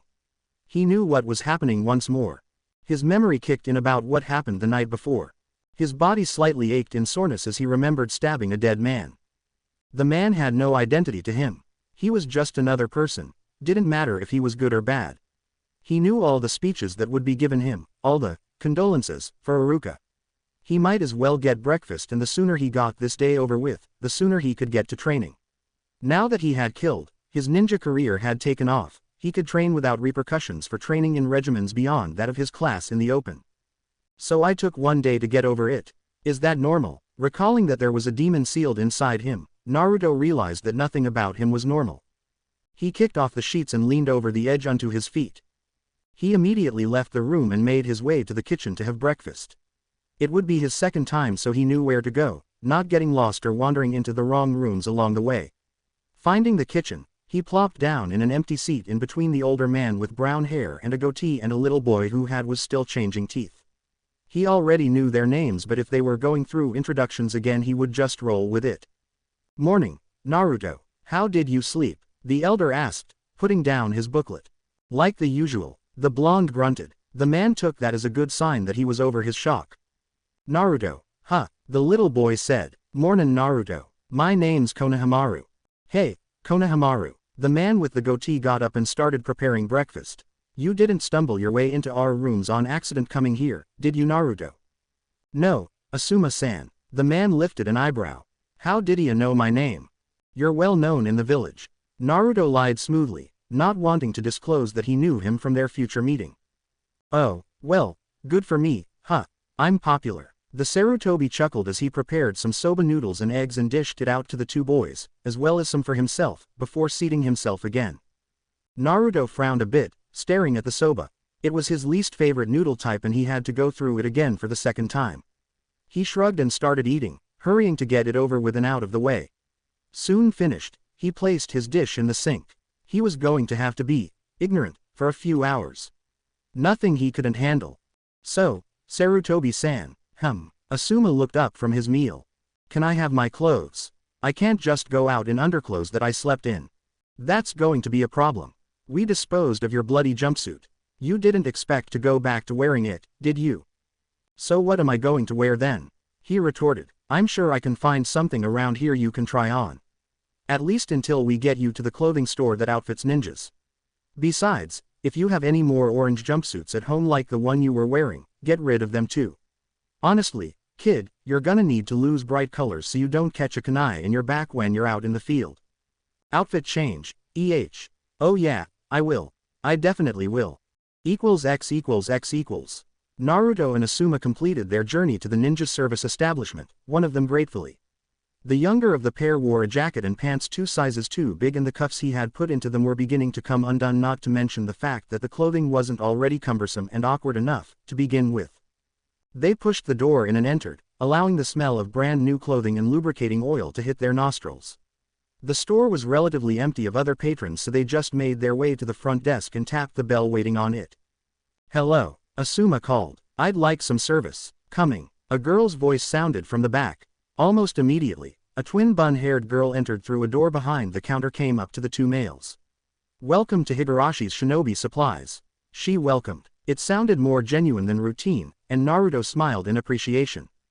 "Hey Tenten," the Sarutobi greeted. "I came down to get Naruto here some things to prepare himself to be a ninja." He gestured to the boy by patting him on the head. "And get him some new clothes." The girl smiled at the blonde. "Naruto, is it? I've heard of you before." "Good things, right?" He lifted an eyebrow. He goofily did a pose to amuse, but the girl merely shrugged. "Well, they said you were so quiet most people didn't know what you sounded like." The Higurashi smirked. "I guess I should count myself lucky. Let's begin shopping, shall we?" Asuma suggested to the children. In a short half-hour later, Naruto was dressed in a dark blue close-fitting shirt with a versus neck and long sleeves that were slack around the elbows. Black ankle-length pants went far in completing the look, and gray sandals rounded it all off nicely.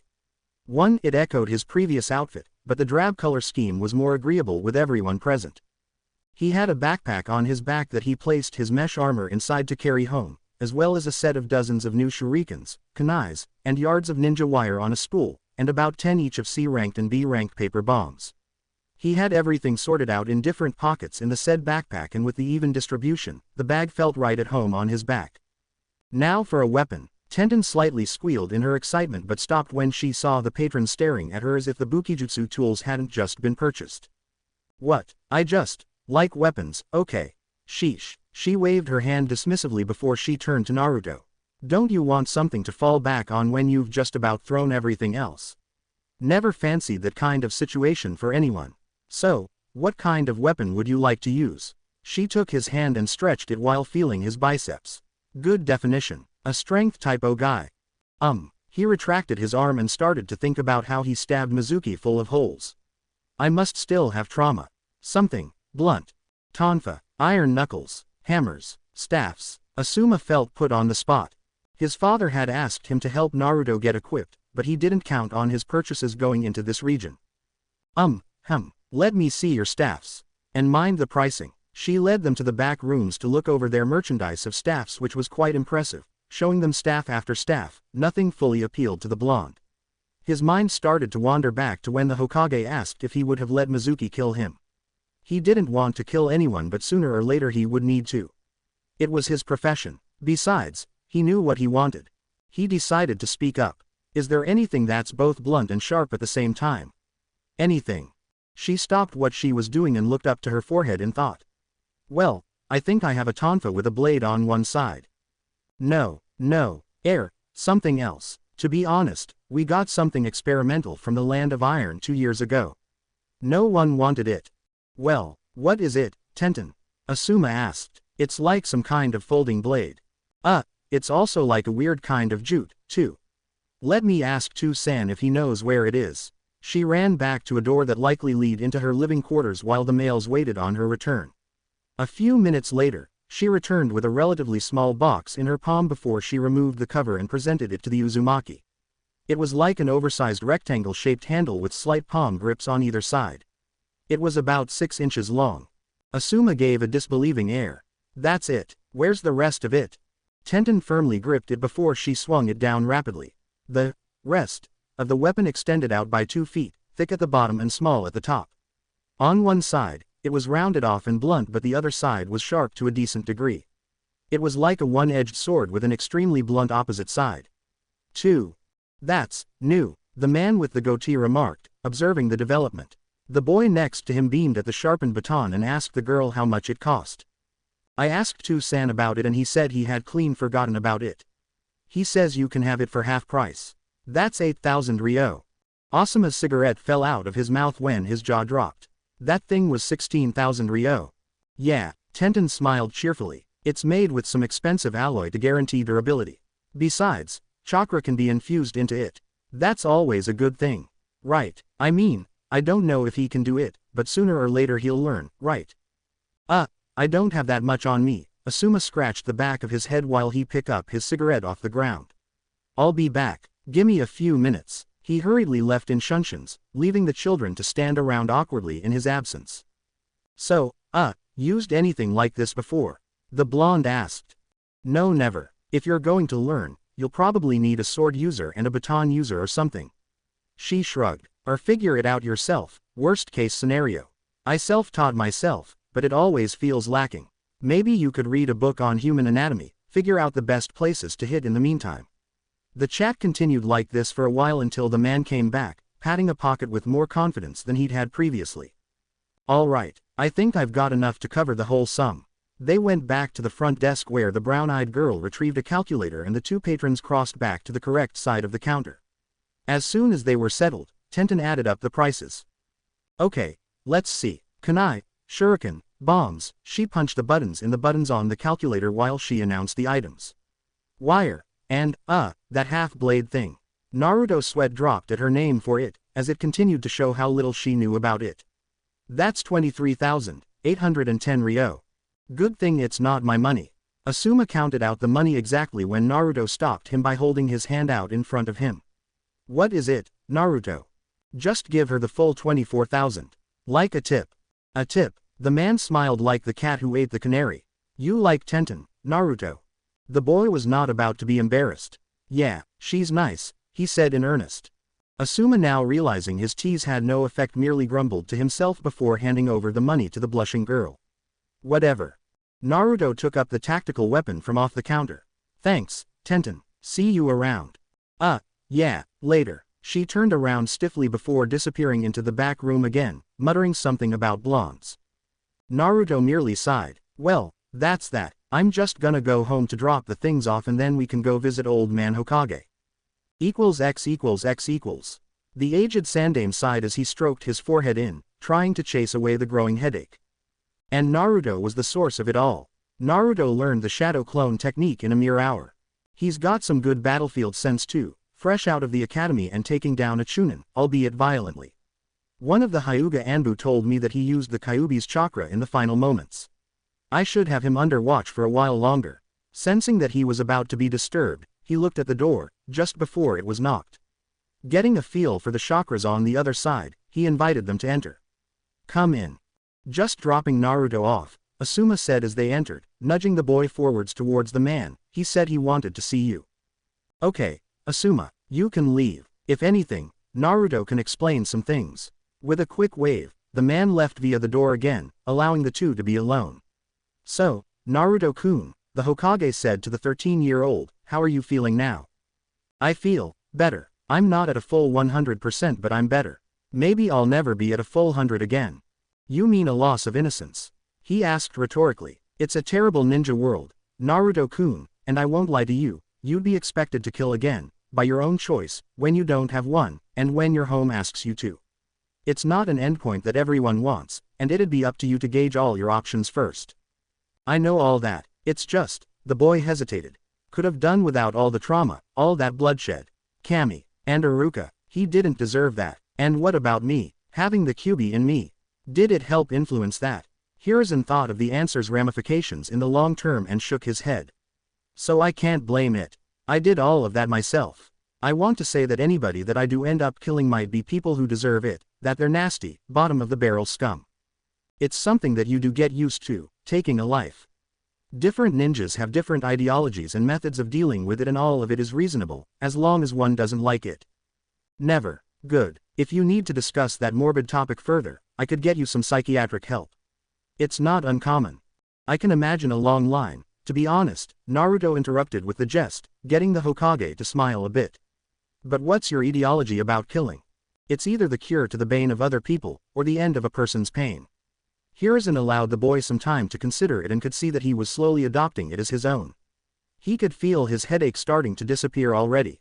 You were forced to grow up sooner than you should have, but in any case, I'm glad to know that you were spared in this disaster. I provided some money for you to get some supplies. About that, am I a ninja now? Hiruzen chuckled. Naruto was somewhat more friendly with him.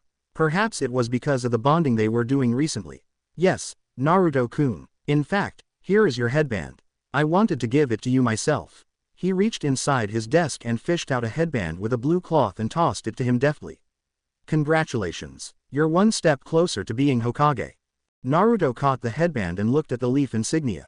Hokage, huh, he placed it on his forehead and tied it behind his head. I guess so. If not a Hokage, then what? The man used to hear the boy proclaim about being Kage up until 3 years ago. Did he have a new dream? A person who always makes the right decision. Can't say being perfect, but being wrong sucks pretty bad. He had somewhat rehearsed his answer. Is that so? Making decisions based on others' past experiences? No. Well, yeah, them too. But mostly decisions based on mine. Sarutobi was befuddled. The boy was only 13 years old.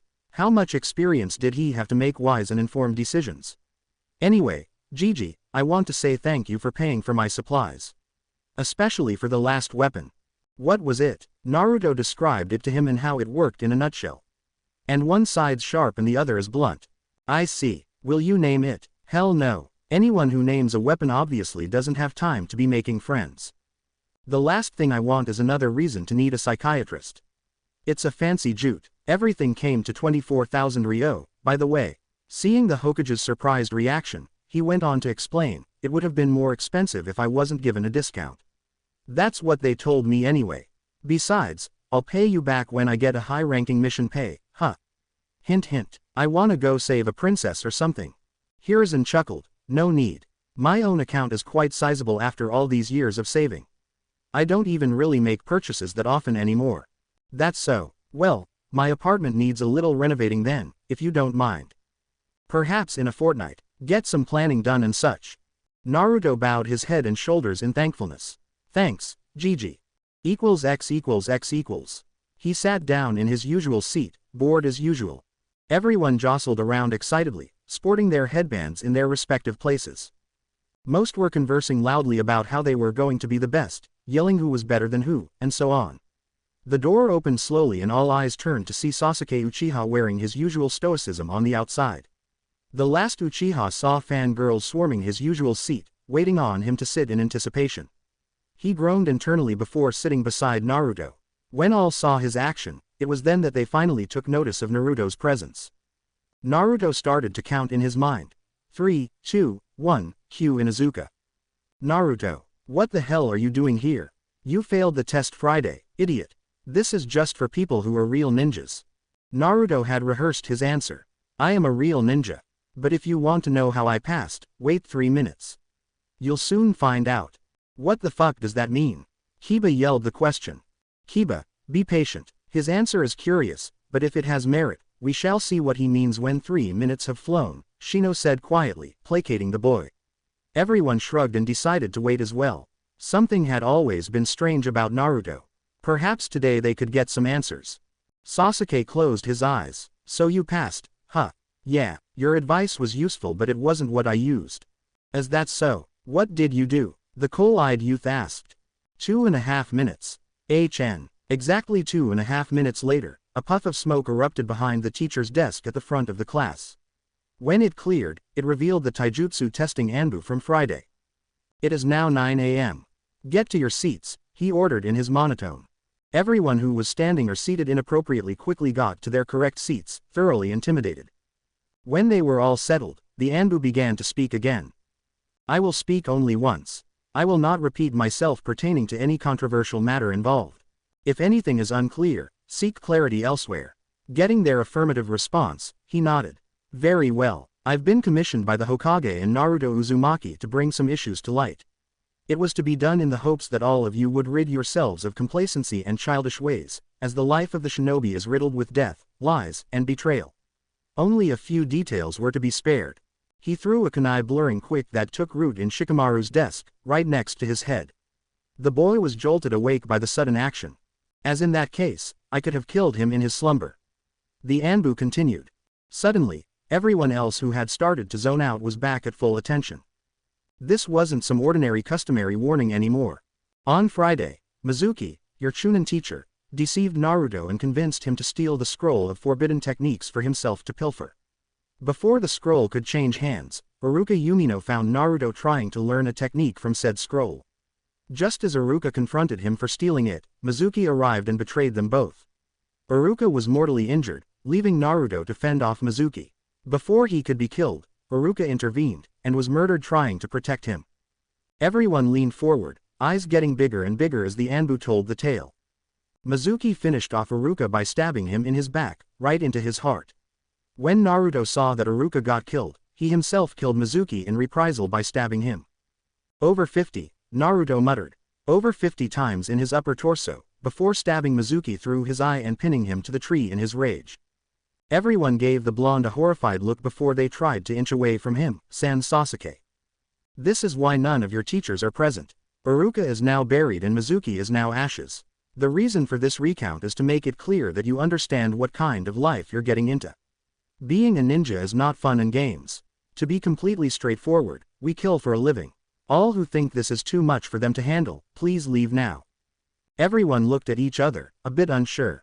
Slowly, Rona got out of his seat and strode out of the class. With his exodus, more and more of the students trickled out until only 18 students remained. If that is all, I shall now read the teams with their respective squad numbers along with Jonin Sensei's. There will be some improvisation for teams broken with the probable loss of some team members who just made their exit. He quickly announced teams from memory recall to the silent class. Next is Team 7, Uchiha, Uzumaki and Haruno. Team 8 is Hyuga, Aburame and Inuzuka. Team 9 is still in circulation. Team 10 is Yamanaka, Nara and Akamichi. Your senseis will come to fetch you at times of their choosing in this room. He looked over the class through his mask in scrutiny. Good day, he finished, before leaving in a body flicker. Most of the students started to breathe more easily in the ANBU's leave. They all looked to Naruto, who still retained a bored and hard look. Now you know why, Inuzuka. Find anything wrong, something unclear. I don't believe it. Besides, you still can't even create a decent clone. Do you think you're hot stuff? You're still shit. Most of the girls were hesitant and no one agreed with Kiba, Sakura especially, not knowing how to speak since he was now her teammate. Suddenly afraid, she started to wonder if he would kill her, seeing that she always tried to hit him. He would have plenty of chances, now that they were on the same team. She wasn't even feeling celebratory knowing that she would be on the same team with Sasuke as well. Naruto formed the cross-ram hand seal and formed a clone out in the walkway beside Kiba. You were saying? Faye, it's just one. Most of us can make a half dozen. Naruto nodded to the clone, who nodded back in response. The clone decked Kiba in the face right below his eye, making the boy fall back onto his butt. Stay down, the clone said before it reached its hands up and snapped its neck, dispersing in smoke. Kiba was too frightened to even move from his spot on the floor. Hinata from where she was sitting was saddened by Naruto's actions, starting to think that there was more to him that she hadn't seen, and more that she didn't want to. Shino merely raised an eyebrow while Sasuke was intrigued. That's new. Yes, it is, Sasuke. Yes, it is, it had been 3 hours. The door slid open to reveal a Jonin with a half mask and spiky silver hair that styled upwards and to the side. He also wore his Hittite over his left eye, which had finished covering up his face by a fair 3/4. His right eye looked over the remaining 3 students who were waiting for him. Naruto was spinning a kunai on his fingertips trying to improve his chakra control. Sasuke was sitting beside him with his hands balled under his chin and Sakura sat behind Sasuke, reading. He noticed that the girl was glancing nervously at Naruto, and from what he had heard, Kakashi believed that he knew why. Looks like a quiet bunch.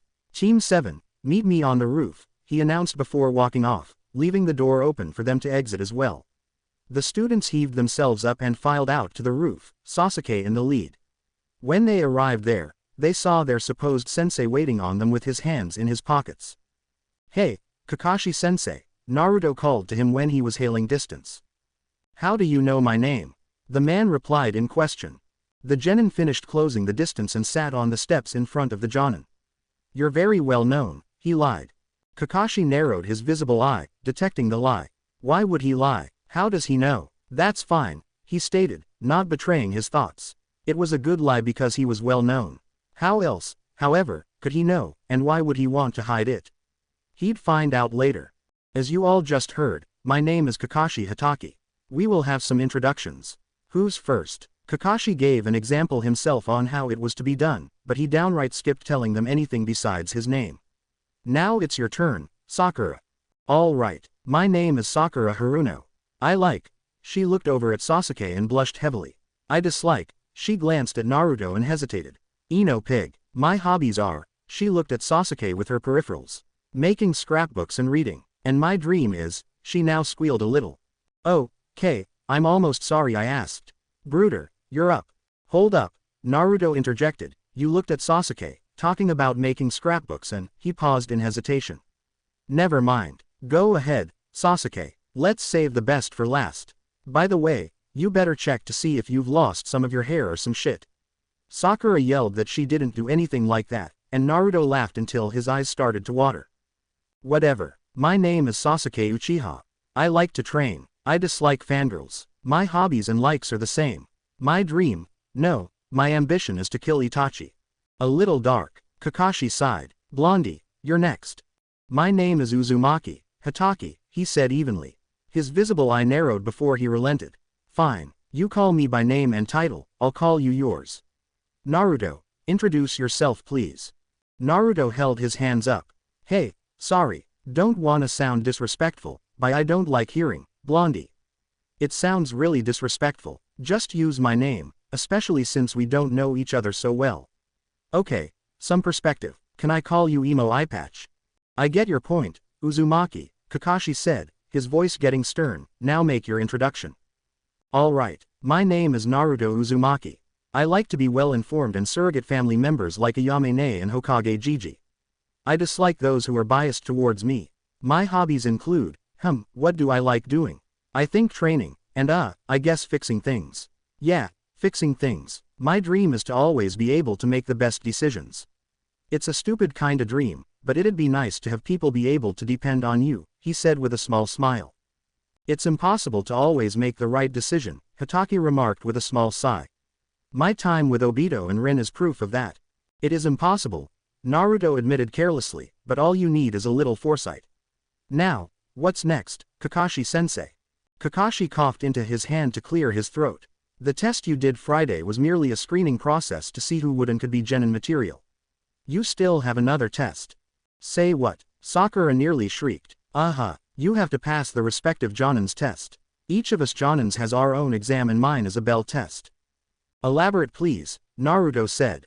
I'll tell you tomorrow. And don't eat any breakfast tomorrow or you'll puke. Sasuke shrugged at this. Naruto grumbled about mad teachers, and Sakura was downright indignant. Kakashi smiled. Test starts at 7 a.m. Later, he disappeared in a puff of smoke. They all stood up and straightened themselves with a small stretch. Well, that's that, Naruto said. Let's all go home and get some sleep. Rest ourselves. Who died and made you team leader? Sakura asked. Who died? Naruto asked back the question. Never mind. She shook her head quickly. Sasuke merely grunted before he ran and jumped off the roof at the third story and landed nimbly, going home. Naruto did the same by swallow diving off the roof at the adjacent corner, flipped in midair and landed on his feet before performing a perfect PK roll, sprinting home. Sakura shook her head. Show off. I wish I could do that. She took what she figured was the normal way down the stairs and made her way home as well. At home, Naruto finally gathered his things together and changed into something casual. He then placed his last two identical, kerosene-laced, jumpsuits in a trash can outside before striking a match and dropping it in it. The contents inside the bin burst into flames with a flare. New day, and new start he asked himself quietly. Guess so. He walked back into his house and pressed his new outfit before fashioning a small holster inside his weapons pouch for his new tactical weapon. He had a simple dinner before going to bed at 6, just as usual. His eyes snapped open suddenly and flickered around the room, taking in every detail at once. As soon as he gathered his bearings, he slid off the bed to one side and got to his feet. A second later, his clock changed to 6 a.m. and the alarm rang. Before it could annoy him, he turned it off. He stretched while yawning and made his bed quickly before moving on to the kitchen. Laughing to himself about Kakashi's rule, he had a fairly brisk breakfast and some strong unsweetened coffee, before he went and got dressed in his new clothes. He looked himself over in the mirror, satisfied with what he saw. He looked over to the clock to see only half an hour had passed. Well, he's gonna arrive at 10 a.m. I've got heaps of time. I just need to arm myself and make some surprises too. The guy's a strong Jonin. I could try to catch him off guard. He quickly got his weapons and strapped his blade baton in a holster at his side, the weight of his new weapon giving him a sense of confidence. Lastly, he put on his backpack, filled his toad wallet with money from his savings, and ran out of his apartment. Although he had plenty of time, he had none to waste. Making his way to a tumble-down house in his district, he then navigated his way carefully inside, dodging fallen beams and boards with rusty nails on the floor. He went into the bathroom where there were broken toiletry furnishings and a shower. Reaching for the broken shower rail, he finished yanking it out of the wall and started smashing it against the ceramic tiled walls and floors, breaking the tiles into small pieces. He grunted as he went about the job, almost akin to a wild animal. In a few minutes, he had enough for his purposes. He swept them all up together with his foot into a pile before he took a tin out of his backpack and scooped up all of the preferred pieces inside, which was still more than enough. Having what he needed, he put the tin back in his bag and left the house before sprinting to Higarashi's shop to get his next ingredient. He pushed open the door and stepped inside. He felt déjà vu hit him strongly as he inhaled the smells of the shop, but he ignored it. Déjà vu hit him too often. Ringing the bell for service, a burly man then stepped out of the back room and strode to the counter. It seemed that with every step closer the man took, Naruto felt like he was going to get pushed out of the shop due to displacement. The man was all muscle and built like a mountain. Good morning, young man. What can I do for you? Good morning. I would like some explosive tags, please. Naruto replied in request. The man stroked his chin with the back of his hand. Well, what kind of paper bombs? We stock from a rank through to Ds. What's the lowest grade that can still kill or maim? My opinion, C. The D ranks, honestly, feel like little more than firecrackers to me. The C's have a decent blast radius with enough force to blow a man's legs off if he's close enough. Above that, you're just about spreading him all over the place. As if just noticing the boy's size, he asked him if he was a genin, to which the boy admitted. I wouldn't sell you the B-ranked and A-ranked ones just yet. As a recommendation, you'd need some more experience with them. D and C for now. As that's so, Naruto took out his wallet and emptied the bills inside. How much of those C-ranked tags can this get me? The man scrutinized the pile and sifted through it.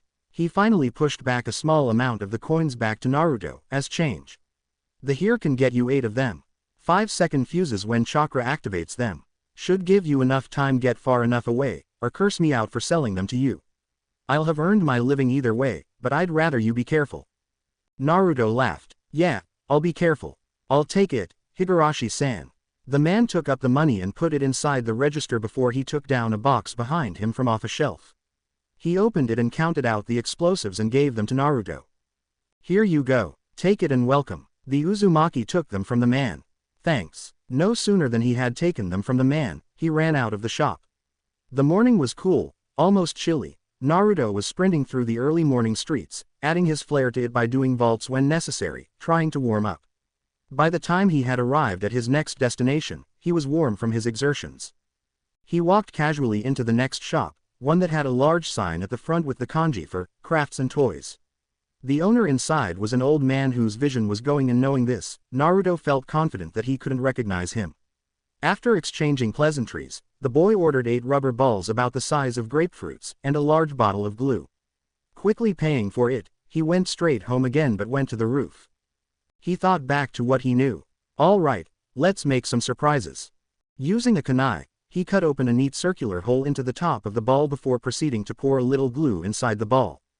He then tipped a considerable amount of the tile pieces from his tine into the ball and swirled it around until he could no longer hear any loose ones making noise. The glue was enough to make them all stick to the inside. Taking out an explosive tag, the Uzumaki read the seal on it. As the blacksmith had cautioned, there was a 5-second fuse, and the knowledge merely made him smirk deviously. Balling up the tag, he wrapped it in a bit of aluminum foil paper to protect it from being torn up by the tile pieces and dropped it back inside the ball.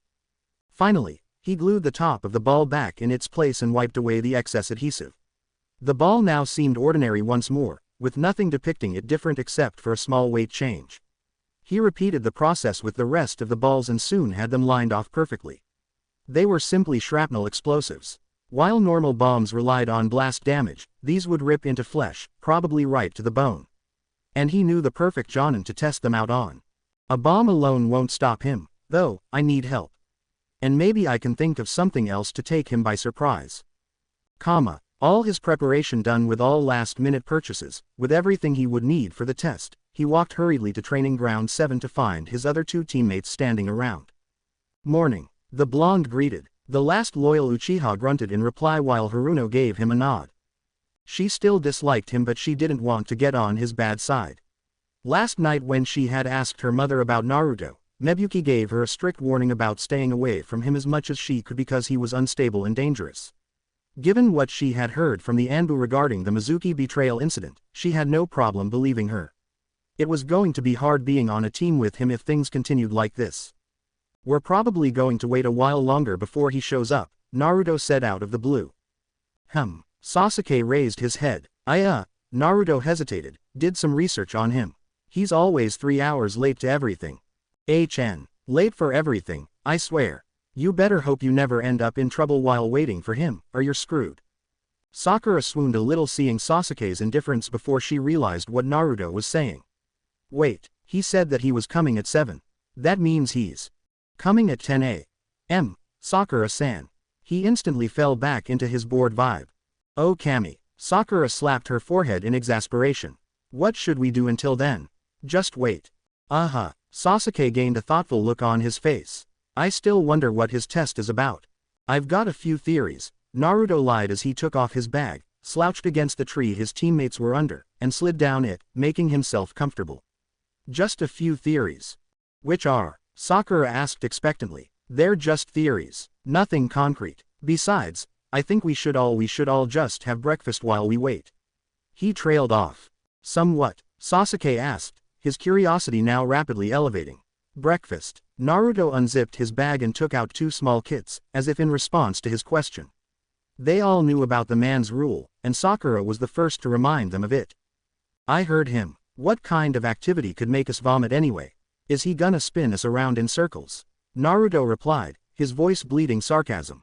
Who wants to vomit? She retorted. Hey, I think you should eat. I'm going to try to be as clear as possible. Our sensei, who shared so little information about himself, is always late by 3 hours and lied about the test starting at 7, is trustworthy enough to skip breakfast on his say-so. Valid point, the raven-haired boy agreed, and even if we puke, we'll just puke and be done with it. But we all already skipped breakfast, and none of us brought any food. Well, yeah, Sakura agreed, and besides, it's too late to go back to buy food and then have it before sensei comes. Naruto could only marvel at how quickly the girl changed her tune to match Sasuke's. In order to have everyone work together, as far as he realized, he and Sasuke would have to be in accord first. Fangirls. Naruto rolled his eyes, expression jaded as the conversation repeated itself, deja vu ringing in his head. I already had breakfast, but I knew that you all would skip it too, so I brought some. With that said, he retrieved two small plastic dishes from the kits and handed each to Sasuke and Sakura, the latter of which took it rather hesitantly. I'm gonna want those back when you're done, they're my only ones. The dark-eyed youth popped the lid off his to find a rice cake inside an peeled orange cut into two. Sakura opened hers as well to find the same. Naruto went on to take out two more small clear plastic bags that made his teammates' eyes widen a bit. One had two large umeboshi plums and the other had two ripe tomatoes. They had no qualms taking these from the blonde, and Naruto had to double-check his hands to make sure they didn't just catch fire. He laughed at them both before he took out two water bottles and set them on the ground. And that's that. Sasuke started eating immediately while Sakura watched and waited as if she expected something bad was about to happen. The Uzumaki noticed before he lifted an eyebrow. Something wrong, Sakura. Poison maybe. The girl caught his tone and shook her head uneasily. It's just that, I'm not that hungry after all. Her stomach growled suddenly and audibly like an irascible dog, making her male counterparts shake their heads. Sounds like you are, but you're hesitant. Scared I poisoned it, he taunted. It scared her a bit, enough to make her think that he actually had. No, it's just that. Ka-san told you that I'm dangerous, he interrupted, getting to the heart of the matter, am I right? She was shocked to hear this. How did you know? I'm not a well-liked person in the village. If everyone was a shade of gray in the village, I would say that the whites like me while the dark shades are black downright hate me. The vast majority have dark shades. Guess what? Your mother is a dark shade, he replied sagely. Why is that? Sasuke asked between mouthfuls. Meh, probably my pranks I did before I became 10, he said indifferently. Or a creature that craves mass destruction was sealed in me. Anyway, the food is safe. I'm not gonna poison anyone. Besides, I don't need the notoriety. I don't wanna give them more reason to give me the stink eye, he joked lamely. She shrugged before she started eating. When Sasuke was finished, he moved on the orange and pried it open, only to see some kind of white substance inside. Naruto. Yeah, what's the white powder inside the orange? Sakura became alarmed and was about to spit out her food when the blonde sighed, seeing the girl panic. It's glucose. Oh, they finished eating before they moved on to the water. They finished drinking it and felt more comfortable. They were finishing the dregs when their Jonin-sensei came into being via Shunshin in front of them, startling them a bit. Hello, Team 7. Sorry, I'm late. I had to do something important. Naruto cut off. Kakashi didn't hesitate much. Was visiting the memorial stone important? Yes, it was important. Then we can let it slide. Naruto got to his feet and stretched. Do you have to do it every day? Yes, I do. Kakashi realized what he said too late. Naruto turned to his teammates who all shared a nod with each other. Okay, the Uzumaki was fast becoming their spokesman, despite not realizing it. Let's have our test then. I wanna go save a princess and get famous and stuff. Sakura stared at the blonde incredulously with a sweat drop, wondering if it was a boy thing. Kakashi smiled under his mask. Fine, and then the sun came out and the misery shall begin. All right, the test. You will be having a confrontation exam. What kind of confrontation? Sakura asked, becoming nervous. Thought someone would ask. A confrontation against me. He walked over to a small memoriam-esque area and produced an alarm clock out of seemingly nowhere. He wound up the alarm and set it down atop a stump dramatically before turning back to his students. You will be fighting me to get these 2 bells. He took out 2 bells from out of his weapons pouch and strapped it to his waist before he tapped them once, making them ring. You'll be fighting me to get these bells from me. However, all mirth left his voice. The person who doesn't get a bell will be sent back to the academy for further training. But there are only, yes, 2 bells, Sakura. That means that no matter what, one person will not get a bell. The strongest will pass, and it will weed out the weakest out of your group. They all steeled themselves, gathering their confidence and willpower while their sensei went on. You have 2 hours to get them from me. The person who doesn't pass will get tied up and gets to watch the others have lunch. And cue the rumbling stomachs. He didn't get the satisfaction of hearing any. Naruto chuckled a little. All of us had breakfast. No, wait, let me amend that. I had breakfast while I carried food to aid my fellow teammates. Figured you were up to something. Kakashi looked to the shade of the tree and noticed 2 plastic dishes stacked under a tree neatly alongside 2 bottles. I told you if you ate any food, you would vomit. The Uzumaki giggled a little before he turned to his teammates. Guys, remember the powder. Turns out that it wasn't just glucose. What? Oh, calm down, Sakura. It is glucose. It's just that I added some ground up anti-regurgitation medicine in it too, just to make sure that no one would actually vomit. You know, the pills they give bulimic people. So even if you touched your uvula in the back of your throat, your food is staying down, as it should be. Sasuke smirked. Good thinking, Naruto. Naruto shrugged. I also put antidepressants in your water. Quote, quote. I'm joking. Jokes aside, Naruto, by helping them, you've now handicapped your chances of passing without extra competition. And you broke my rule, which is law. That's disobedience. Naruto waved off the man. Nah, it wouldn't be fair. Besides, even so, my big kind heart wouldn't allow it. Besides, we've got brains. Don't get me wrong, we won't be rebellious, but if it's a shit rule, it ought to be broken. Kakashi pondered on the blonde in front of him. He already knows about the importance of having good teamwork and effort. But I still need to go through this test to make sure they all know what it means, especially Sakura having trust in Naruto and less partiality to Sasuke, and the fact that Sasuke seems to prefer parring with Naruto and disliking Sakura for her advances on him. Come at me with the intent to kill. Doing your best will be the only chance you have. Naruto grinned widely. Wow, yeah, he said it. To kill, huh? The grin slightly disturbed the Hatake, but he shook it off. Yes, begin. Sasuke threw down a smoke bomb and all left the sensei in the smoke. By the time the smoke cleared, the Jonin was standing alone. Standard by the book evasion tactic from the academy. With a great sigh, he took out his worn edition of Ika Ika Paradise. To the genin, 2 of which felt put off by the man's indifference while Naruto just felt, same old, same old. He had his plans. It was straightforward. Get the bells using the knowledge he possessed and to get on his future sensei's good side. He already knew what the test was about, but he needed to make it look realistic, so to speak. He formed the cross-ox seal and created a dozen clones to which he handed out his homemade creations. Kakashi, while a Jonin with a lot of experience with his years of being an elite, was going to get the surprise of his life. Hopefully, he wouldn't get absolutely maimed in the process. In the meantime, Sasuke finished setting up his trap and primed the kunai in their places.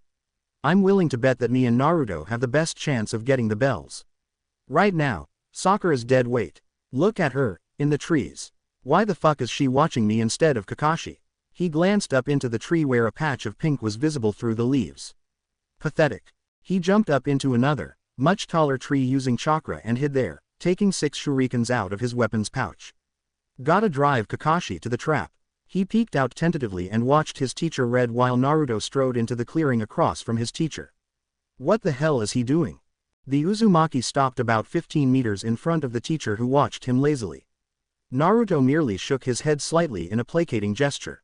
So I have to get a bell, huh? Yes, Naruto. Kakashi stared at the boy with the gall to stand before him. May I have a bell please? Kakashi's sweat dropped. No, you can't. The other 2 genin were stumped. Is he retarded? You didn't say I couldn't ask. Geez. Anyway, it's time. Time for what? Naruto reached into his pouch dramatically while everyone watched him. To their surprise, he took out a blue rubber ball. I was getting bored just watching you read that book, and I was wondering, wanna juggle it with me? Kakashi was silent, staring at the blonde. Didn't you have any friends who wanted to do this with you? The Jonin's mind briefly wandered to his past, reminiscing on Obito, who once asked him to juggle the ball with him, using his feet only. Back then, he merely walked away, but now, he was thinking, why not? I'll humor him. He's trying to distract me, I'm sure. Let's see where this goes. Okay, sure. Naruto dropped it onto the flat of his foot and started juggling it. He kicked it twice into the air, then his forehead before he kicked it over to his sensei. Kakashi hesitated before he caught it on his ankle before kicking it as well. The composition is fine. Weight seems normal for a ball like this. There's no chakra in it. But then again, I think this is my first time handling a ball. This could be a trick for all I know. Better knock it back over to him.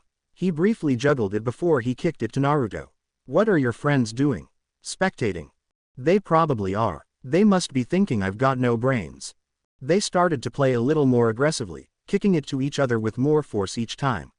Naruto bided his time before he kicked it to Kakashi using chakra in his foot. The man didn't notice, but he kicked to him in a likewise manner, using chakra to augment their strength to get the other to miss a pass. Naruto started counting down the timer in his head, thinking of the bomb inside. 4. Naruto juggled it for a second before passing it to him again. 3. The silver-haired man caught it on his chest before letting it fall to his foot before passing it. 2. Naruto caught it but kept his cool, knowing that the time was brief. He kicked to the Hatake, trying to not make it look urgent. 1. Kakashi was convinced that this was an ordinary game, but it had to cease. He put in more chakra into his next kick, which would have been more than enough to burst the ball. The millisecond Kakashi's foot struck the ball, the damn thing blew up in a booming explosion. Naruto turned a full 180 degrees and fell flat as pieces of tile flew over his head, and a few embedded themselves in his shoes. A full 5 seconds after the explosion ceased, he sat up and pulled them out before standing up. Oi, Kakashi-sensei, I know you're alive. A hand grabbed his foot from underground. Shinju Zanshu no Jutsu, double decapitation suicide technique. He was pulled into the ground, only neck and shoulders remaining above. Kakashi reemerged from the ground 2 feet in front of him, eyes smiling. That was quite devious. You're a dangerous one, you know that. Did it work? Kakashi made a half and half gesture. I got away with a kawarimi. But I still got some pieces in my foot and one nearly made it into my family jewels. What was it? Ceramic tiles. Made it myself. Naruto chuckled, despite his situation. I thought that shrapnel would get you. So you said you want to make wise decisions, huh? Let's see you get out of that predicament. There was a low thudding noise heard then, coming closer. It sounded exactly like a bouncing ball, and Kakashi saw that it was exactly like the one that had nearly maimed him. The man refocused on Naruto, who was flexing his muscles inside the hole, and broke through. In a few seconds, he was standing outside the hole, covered in dirt. Oh, it was mostly dry dirt. Guess all those push-ups were finally good for something. Kakashi seemed hesitant about the bouncing ball coming towards them. To run would seem cowardly, but to stay would hurt a lot. It bounced closer. He leapt away to what he thought was a safe distance and squinted his visible eye. Naruto caught the ball easily and tossed it from palm to palm, smirking at the Hatake. Confused at the fact that Naruto was handling it so well, he raised an eyebrow. All of a sudden, he had the ball, standing in Naruto's place. The boy had substituted himself with him. Kawarimi, shit, it blew up on his person again while Naruto was laughing. It's frickin' hilarious. The second time, 4th time, shit, or would it be the 4th time? This future crap is confusing, sometimes. He spun on his heel and ran away in a sprint when he saw Kakashi reading elsewhere while sitting on a rock, looking bemused. He was no coward, but chances that the team passed without his knowledge were unlikely. Well, that's part 1. Now to get my teammates. He leapt up into the trees, landing on the one in between Sasuke and Sakura. Hey, guys. What do you want, Naruto? And what was that thing? They're my homemade improved explosives. But forget that detail. We're going to have to team up to beat him. I don't need a team. Naruto, on his part, completely expected the Uchiha to say that, and he didn't even need his knowledge of the future for it either. He also knew that Sakura would predictably say, yeah, Sasuke-kun's an Uchiha. It followed through exactly. Despite it being the same as before, he thought her answer to be especially disappointing. He sighed internally as he made up his mind to let things run their course for a while longer, then he'd return to them. A short 10 minutes later, One of Naruto's clones was slapping Sakura awake in the face while another clone had to use a kawarimi with Sasuke, who was a victim to the double decapitation suicide technique. Now, they were more compliant and ready to listen. Alright, Sasuke, we're going to fight Kakashi-sensei in taijutsu from in front of him and behind him. Keep pressure on him. Sakura and a few of my clones will be throwing kunai from flank positions at sensei from the side. He's bound to make a mistake at some point. I also have around 3 more clones from behind Kakashi throwing my bombs. That reminds me, here, he took out 2 balls from his bag and gave 1 each to his teammates. Just focus your chakra into them and they'll explode. 5-second fuse. Use your own discretion about when to use them. Sasuke hefted it in his hand to gauge for its weight while Sakura seemed hesitant at holding one of the bombs that even had their Jonin teacher wary of them. Won't they hurt us? Naruto shook his head. So long as you throw them at him and run like hell, you'll be fine. Just make sure you turn your back to it. You wouldn't want the shrapnel to dig into your face. She paled visibly before she put it away. But the 2 of you are going to fight him up close. Her statement held them, and it provoked the Uzumaki. I know what you're thinking. You think we're gonna take the bells for ourselves, especially since you're supporting us from afar. Frankly, our team sucks. I want all of us to move up, but we're all holding each other back. You don't want to be on a team with me, I don't want to be on a team with you, and Sasuke doesn't want to be on a team with anybody. It's so bad that we'd want to go back to the academy just because we can't be bothered with the dynamic. So worst comes to worst, we can all use the bomb balls to take out the one we don't want to pass. They were silent. Okay, too serious. How about we rock paper scissors for the bells later, then? They remained silent until Sakura finally broke it. It's an awful world, I think, she said, thinking about Iruka, Mizuki, and Naruto, the wildcard who had concerned himself with the welfare of Team 7. She would prefer Sasuke on a team any day, but perhaps Naruto wouldn't be so bad either. I might not make the cut next year, and even if I do, I want good teammates. So if I have to, I'll fight the 2 of you for a bell. That squeezed a smile out of Naruto. Don't worry, if we kill Emo Eyepatch out there, we'll need you to replace him. Alright then, he beckoned. Let's go get him, Sasuke. Uzumaki. They both leapt into the clearing, the middle of which stood the confident Jonin. Sasuke dashed straight towards him while Naruto flanked the man, running to get behind him and into his blind spot. Kakashi backpedaled a little to try and keep Naruto in view but retired from the effort to focus on the Uchiha who was picking up momentum to perform a straight punch. The man caught the hand easily at the wrist and wrenched the boy's arm harshly, making the boy groan in pain. He brought his right foot with a sweeping kick to the Jonin's side, but the man stopped it by blocking with his right hand, flexing it in a V. By this time, Naruto had made it behind him and seemed deliberate to wait until the man was fully occupied with Sasuke. Once that was achieved, he took out a kunai and lunged forward to stab the man in the back. In a blur, the man was no longer busying himself with Sasuke and deflected the knife with his steel wrist protector. Not daunted, he swung the knife into a reverse grip and started slashing with it. Kakashi kept dodging each arc of the blade, practically dancing out of danger each time. 4 kunai sailed through the air, flying towards the man from both sides. He rapidly took out his kunai and deflected them, letting them fall harmlessly at his feet. Sasuke now recovered some use in his hand, grabbed the man's kunai arm at the elbow while reaching another hand at the bells. At the same time, Naruto threw his kunai, aiming at the man's heart. In tandem, from all around the field, more kunai were hurled at the man again, plus additional shuriken. It seemed that the man had no way out. They all embedded themselves in his upper torso, but he poofed away and left a log in his place, signaling a replacement jutsu. Shit, substitution. Naruto and Sasuke looked around sharply before they heard slow clapping. They turned to find their sensei stroll into the clearing. Congratulations. You forced me to do a kawarimi because of too much interference. Sasuke shut his eyes momentarily, thinking about his second close encounter with the bells. Meanwhile, Naruto was yelling at the man at the top of his lungs for what could be called a coward's move. Well, it's a useful technique. And isn't the pot calling the kettle black? Kakashi I smiled, but to the aspiring genin, it was more of an eye smirk. Throwing caution to the wind, the 2 genin males ran at their teacher, intent on getting the bells, no matter the cost. They both engaged in a brief bout in taijutsu, but while the boys were on offense, Kakashi was playing strict defense, dodging what he couldn't and deflecting what he couldn't. It irked them a little, but they refused to give in the towel. Finally, Naruto abandoned his stance and made a diving tackle at the man with his hands going forward, yelling at the top of his lungs. Hatake sidestepped him and engaged Sasuke while avoiding some flying shuriken.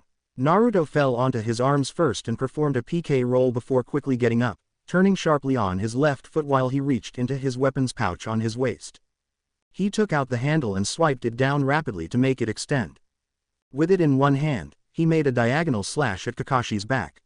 While Kakashi's skills had dulled somewhat over the years, he knew by instinct to dodge a blade when he sensed the air behind him getting cleaved. He sidestepped the predicted path of the blade while turning sideways to get a good look at it. It was like nothing he had never seen before. Unfortunately, in his moment of curiosity, Sasuke had drawn a kunai and slashed it at Kakashi's gut, with all of his strength behind it. Kakashi saw it coming and clumsily deflected it with his steel wrist protector. The kunai slid haphazardly across it and cut into the cloth of the glove, leaving blood trails on his knuckles. Still in shock that a genin actually scored a hit against him, the Uzumaki quickly turned the tactical weapon to the blunt side facing the sensei and swung it as hard as he could, aiming for the man's lower back. With a yell of effort, he smashed the weapon into the man's back with enough force to break it. The man exploded into a large plume of smoke that grew in volume and covered the area the males were in. They quickly ran out when they realized that the man had used a kawarimi while using some smoke bombs. Sasuke looked like he was running low on stamina. Naruto grumbled to himself. They'd done enough, and it was time to end the exam. Gesturing to the Uchiha, he pointed at the ground and removed his bomb ball from his weapons pouch. Realizing that Naruto was indicating that the man was below the ground, he took out his own explosive, activated it, and dropped it, as Naruto did for his. Sakura in the trees saw what they were doing. She decided that she'd do the same, particularly because she couldn't see Kakashi but thought they did and were trying to flush him out. She threw hers as well, and it bounced right into the smoke. The two boys sprinted out of the clearing, trying to get the hell out of ground zero before the three bombs went off. By the time Kakashi came out of the ground for the last time only to find no one there, all he saw were 3 blue rubber balls. Despite having been a boy soldier on the battlefield, he might get PTSD from bouncing balls after this. Kakashi plucked a piece of tile from his jacket and dropped it on the ground at his feet, making a clink sound. Those balls are nasty explosives. Naruto was tossing one of the now dreaded bomb balls up and down in a single hand. You were a jonin after all. Besides, you're still alive, aren't you? I'm a little upset. I was trying to kill you, just like you wanted. Your words, not mine. In response, Kakashi plucked out another shard from the collar of his vest, just short of his neck. He held it out to the boy to emphasize how close he came to getting killed. Ah, walk it off. Sasuke and Sakura sat next to each other for the first time, one giving off a celebratory vibe, the other a smug one. Naruto fist-pumped the air in one of his brief moments of emotion. So, good enough to pass, right sensei? You failed to get the bells. So no one passes. He frowned like a thunder cloud. Bullshit. This was a team effort. Naruto piped up. We knew that it was because no team can have only 2 genin and 1 jonin instructor. Besides, even if a genin got a bell, given the proximity of the 2 bells, they would have gotten the second in the same attempt. They would have to share a bell anyhow. Worst comes to worst, we 3 will stay together and get another teacher. How'd I sound? He didn't answer. Anyway, on a side note, didn't you say that who gets a bell passes? Kakashi narrowed his visible eye in scrutiny. The other 2 genins were confused. Yes, I did. Well, I guess I pass regardless. He reached into his weapons pouch and retrieved 2 bells. The others looked at them in shock before they looked to Kakashi's waist, noticing the lack of said bells. The boy looked bored again. I cut them off your waist when I dived at you with the kunai. Didn't you notice that you're not making any jingle sounds when you move? The look on the Hataki's waist, while priceless, told him that he indeed had. I got the bells, I passed. He walked over to his teammates and handed each of them a bell. Now they're getting bells, they passed too. No one said that I had to hold onto the bells to pass. Your test statement was flawed. Sakura and Sasuke weren't sure if that idea was even plausible, but the Hatake decided to accept it. They did show evidence of teamwork after all. It was a good sign, and he would be willing to try with them. All right, you were right. The test was about teamwork in the first place and you seem to work together fine. Sakura distracting me with throwing weapons, Naruto and Sasuke fighting me with taijutsu, but there's one thing I don't understand. What's that? Who threw the ball bomb when you were stuck in the ground? Naruto replied that he had been using clones. And Cage Bunchins were helping Sakura with the throwing weapons, correct? The silver-haired man sighed as he stroked the side of his face. Well, good for you. I couldn't carry me very well when I had just gotten out of the ground halfway. You all got very lucky. I knew exactly when you were vulnerable. I knew. And, the Uzumaki raised an eyebrow. You all pass. I christened this squad as Team 7. However, his tone grew serious, all those who abandon the rules are trash. But those who abandon their comrades are worse than trash. I want you all to remember that. You're all unequally partial to each other now, but I'll keep all three of you together and see how you grow. We won't let you down, Sensei, Sakura said. There was a brief moment of silence that Naruto soon broke. Can I get the food in one of the bentos now? I'm really hungry. Naruto walked around the corner and stood, leaning against the wall. He waited. After idling for a few minutes, he wondered about Ayame's gambling. Maybe he shouldn't warn her. Nah, my heart's too big. He waited. Gonna be a big scrap today, and Sasuke and Sakura are gonna get hurt today. I should make that clone early. Maybe while Kakashi's signing us out. No, before that, I don't want him to see me making it. Shortly after this, he was out of things to ponder on and grew impatient. Come on, Tora, hurry it up. I've got to get that C-rank mission today. He waited some more. Finally, after what felt like an eternal version of 10 minutes, a cat with a red ribbon around its neck ran right around the corner and into a cardboard box that had a few holes in it.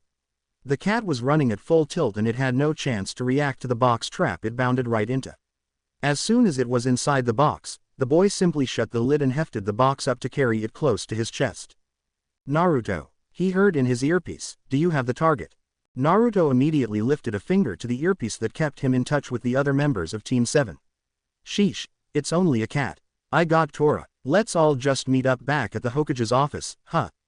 TCH, you're such a spoilsport, Naruto. Alright, my cute genin, let's all get to the office. As soon as he received Kakashi's confirmation, Naruto turned off his earpiece. He didn't need to hear Sakura's banter with Kakashi going on again for the second time today. One time was bad enough. With both hands underneath the box, he began making his way to the Hokage's tower. It was a bit of a journey but nothing that couldn't be solved with a brisk walk. Along the way, crowds parted for him as if he were an important official no one wanted to cross, but he knew better. It got a bit worse since the incident, he muttered to himself. No doubt because of me and Gigi's decision to come clean. Tora meowed and scratched at the sides of the box slightly in discomfort. Are you agreeing with me, Tora? He whispered. Meow, I'll look out for you a little. It'll benefit me more in the long term, anyway. This D-rank mission's getting on my nerves, and you won't quit running away from your owner. Balancing the box on one arm, he took a small piece of pre-wrapped salted fish out of his pocket with the other and dropped it in the box. He silently delighted in hearing the cat fuss over the treat. He was walking past the ramen stand now when he heard someone call his name loudly from the establishment. Without even looking back to the caller, he merely yelled back his answer. No, losses. Don't bet, Ayame Nichan. The said person seemed to be satisfied with the answer as they didn't say anything more. To an outside onlooker, the person would probably lift an eyebrow at the lack of any substantial information gained by eavesdropping. Naruto thought it was better that way. He didn't need anyone to even suspect what he could do, what he knew. Without any delay whatsoever, he reached his destination quickly. By some strange chance, all the members of Team 7 arrived at the same time, with nary a passing word to each other. This didn't bother Kakashi any at all. For some reason, the team was closer through the silence than through speech.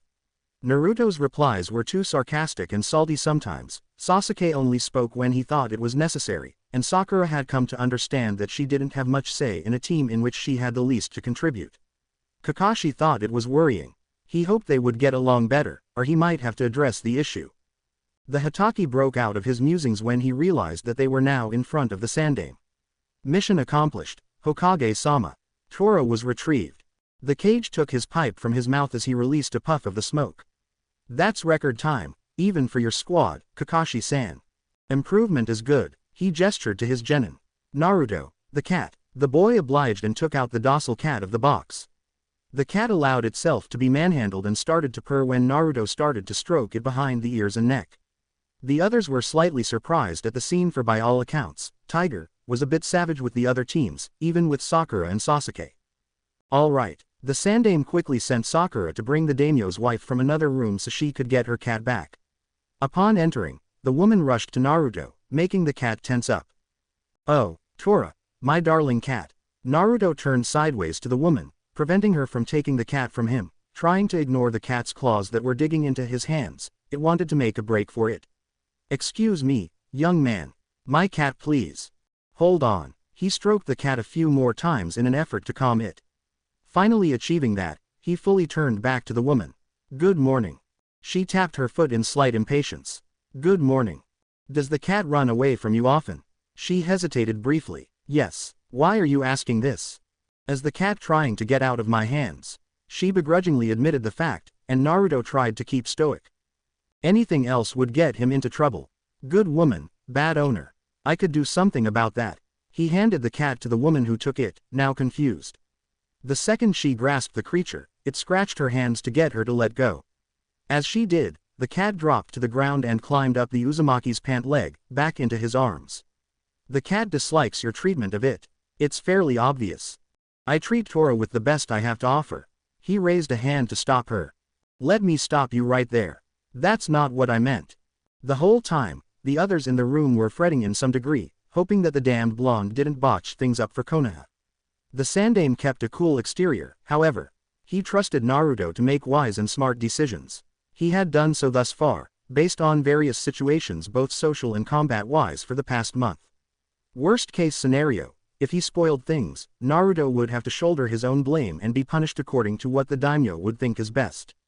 "I treat her well." "No, you don't. While you clearly lavish it with food and beauty care and whatnot, the cat wants affection and you're not doing it right."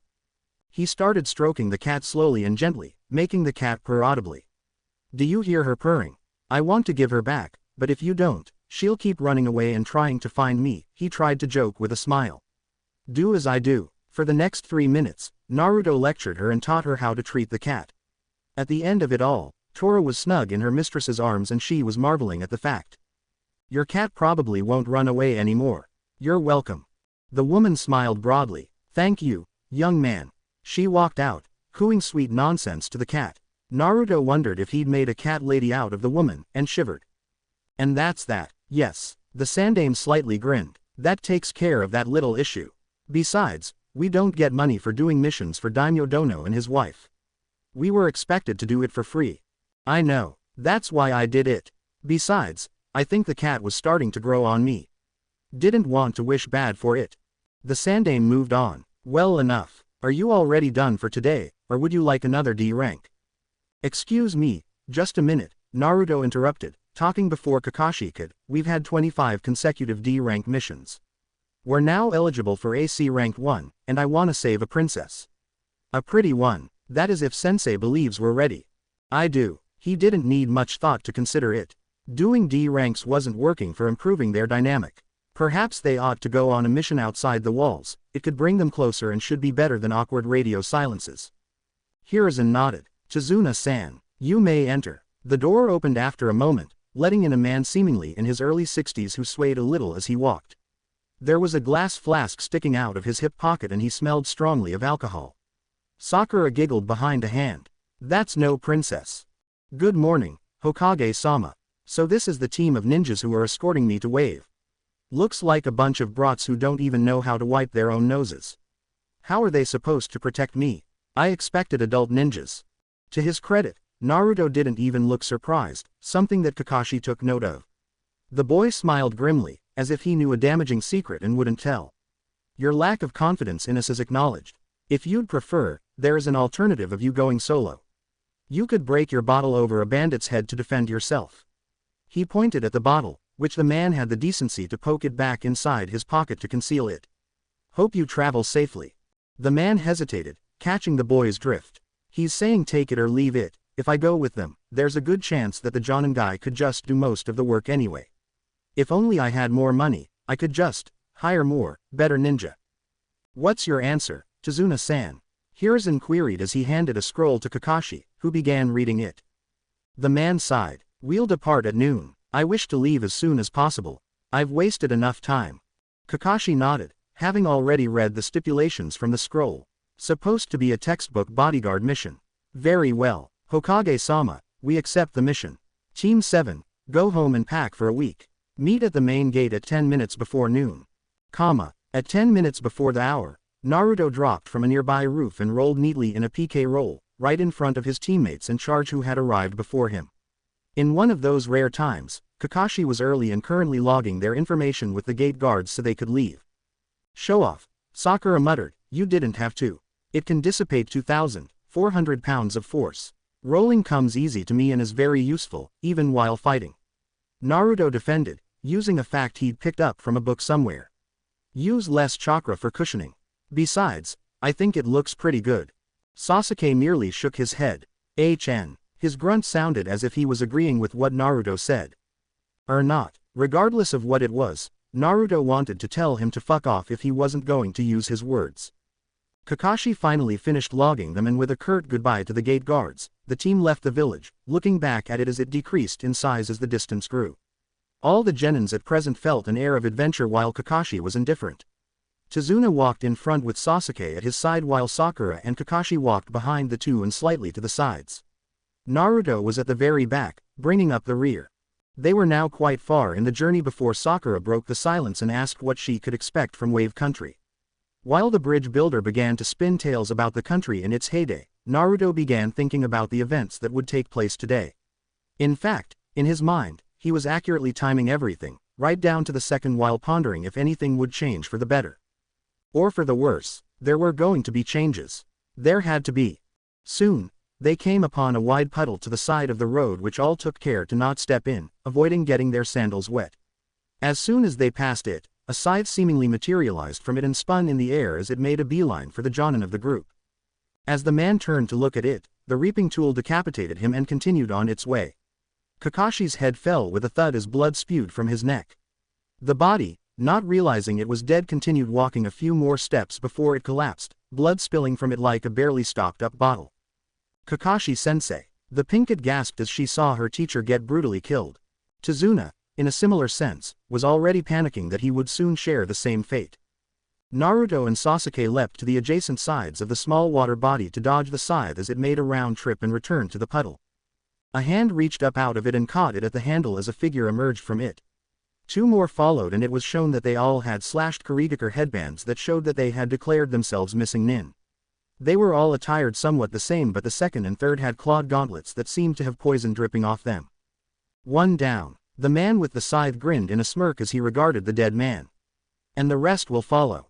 Naruto saw it as an attempt to hurt their morale. Kakashi-sensei's an elite ninja. He's not dead. Naruto mouthed the words to his teammates who set their faces. Sakura placed herself in front of Tazuna and took out a kunai. Theory taught her to do this. She didn't know anything practical yet, but she needed to do something while her male counterparts would do most of the grunt work. Watch out, they're using poison. At the boy's shout, the three men lunged at the four people. Both of the men with gauntlets rushed Sasuke and Naruto while the last with the scythe ran at Sakura. Slightly panicking, she threw her kunai at the man to stop him or mostly slow him down. The man merely turned sideways while running, dodging it while not slowing down in the least. Naruto muttered curses as the scythe-toting man passed him to get to the kunoichi and Tazuna. He was about to try and intercept the man, but he had to abandon when a clawed metal hand nearly raked his chest, stopping him in his tracks. Sakura took out 6 shurikens and threw them as hard as she could, but the man laughed as he deflected all of them easily while making a show of it, using the handle. This is all Konoha has to offer. Just run along, little girl, or I'll kill you along with the bridge builder. He flipped the scythe deftly to make a reaping motion and raised it over his head to swing it. As he brought it down in a diagonal slash, she ducked to the inside of it, trying to stay clear of it. As the momentum of the weapon brought it down, he tilted the handle and slammed it into her forehead. Fortunately, it was mostly negated because it had struck her Hitai-8, but the pain of it was almost concussive. To her growing horror, she began to see doubles and the man readied to swing the weapon again as hard as he could. She had lost her depth perception and silently prayed for her sensei to intervene. Suddenly, a dark blur appeared in front of her. For a fleeting moment, she thought that Sasuke was going to save her and how romantic it was, but then she realized that the shade of the color was too dark. Naruto stood between the two, and as the weapon was brought down, the boy merely used his left hand and did a backhanded fist to the man's wrist, making the weapon veer off to the side. The blade dug into the ground, and before the man could react and shake it out quickly, Naruto kicked the man in his crotch with the toes of his sandal. The man screamed in agony, mouth wide open, and Naruto quickly took out a ball and stuffed it in the man's mouth.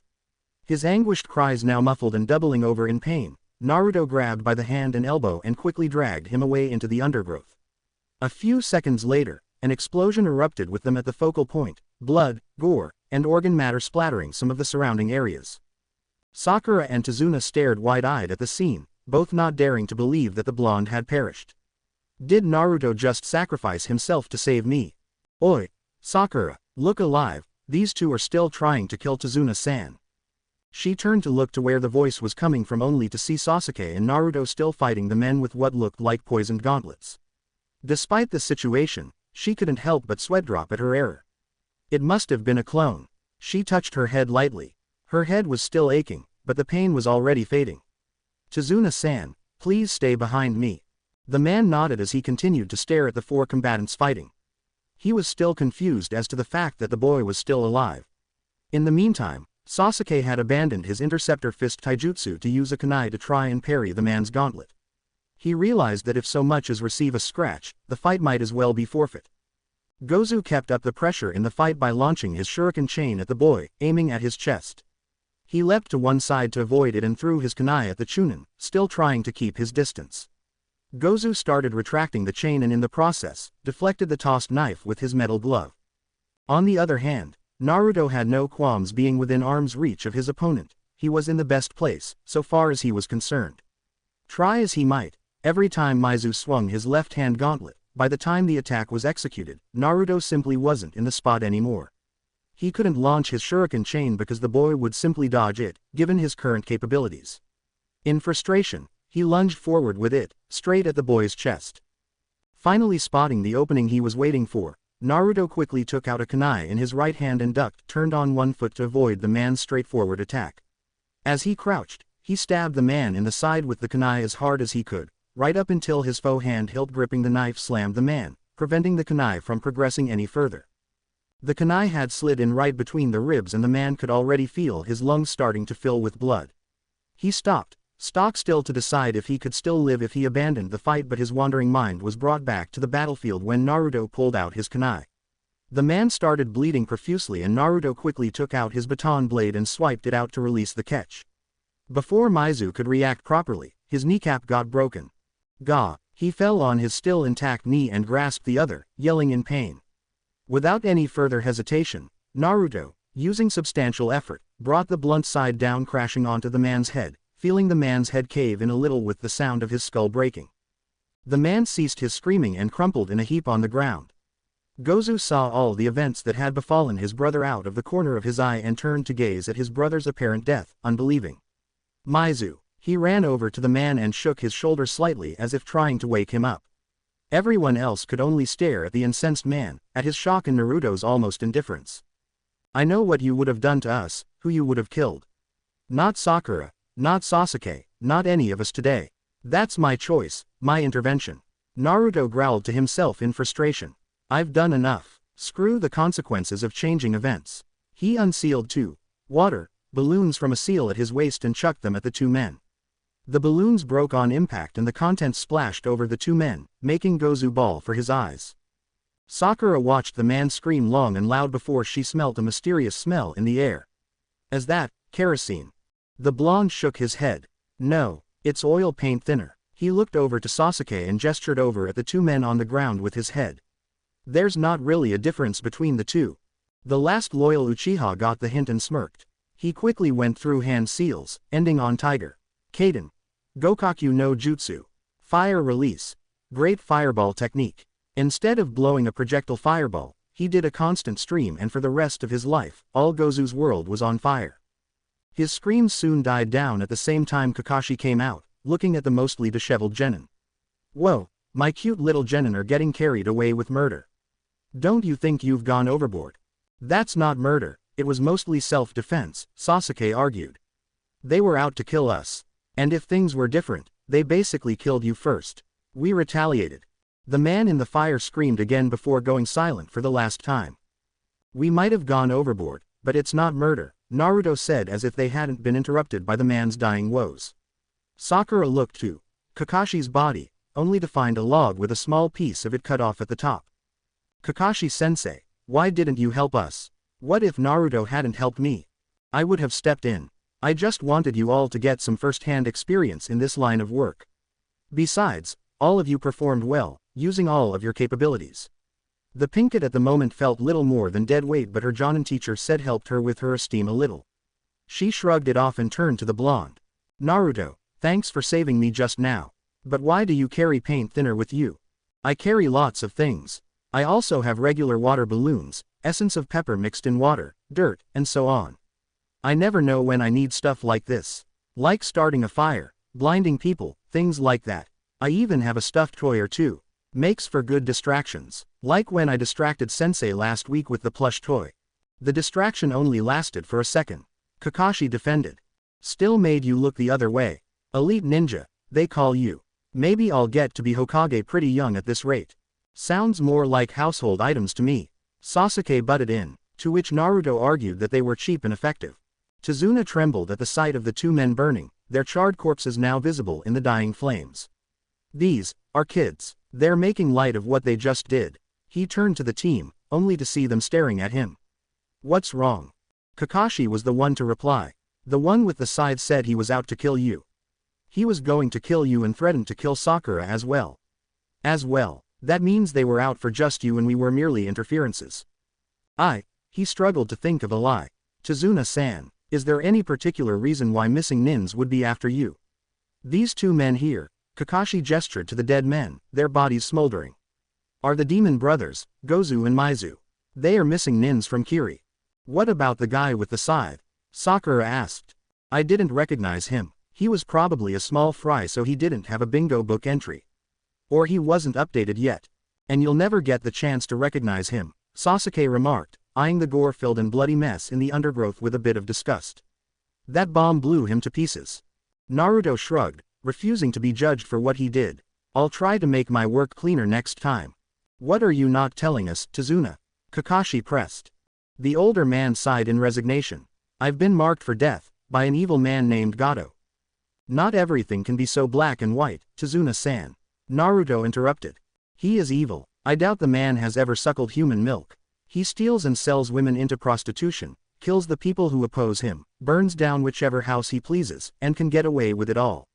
Everyone's scared to go against him because theirs is no law. Even if there was, I doubt anyone would testify, and if they did, he's rich enough to buy silence and bribe officials. Even if that fails, he could be broken out by his army of hooligans, bandits, and thieves. Kakashi took a moment to consider what the man was saying. I understand all of this. I've heard stories and rumors of his notoriety. But why would he want to kill you? The Hitaki pressed. He controls all the trade routes by the sea. When my home, the land of waves, depends on these routes for supplies and trades. Because he monopolizes this, he leaves us to fend for ourselves, left with the dregs and exorbitant prices over which he has power. We almost live like animals. None of the members of Team 7 responded audibly. Their hearts went out to those of the country, imagining the picture which the man was painting in their heads. I wish to build a bridge that connects us to the mainland. If we could get it built, we could do our own trading and save Nami no Kuni. Now you're being foolish, old man. Excuse me. All eyes turned to the blonde speaker. Let's say you build the bridge. Yay, everyone's happy. Then Gato comes and controls the bridge. Makes things easier for him, because he wouldn't have to use ships anymore. Hell, maybe he demolishes it. It would be a waste of time and effort. Then he turns around and kills the people who made it out of spite. It's a massive waste. But for the bridge to even get finished, we'd have to protect you while you build it, as well as protect your coworkers. They might have bad morale, so they could take a long time. And you say he practically has his own army. While they could be unskilled, the way you mentioned them, it sounds like there's a lot of them. We've got skill on our side, but we'd be way outnumbered. Little strokes fell great oaks, Sakura mumbled the quote, getting apprehensive about the entire situation. They'd eventually crowd us and kill us. So what are you saying, Naruto? We cut our losses and go back to the Leaf? Kakashi asked. I didn't say that. We can probably handle the army.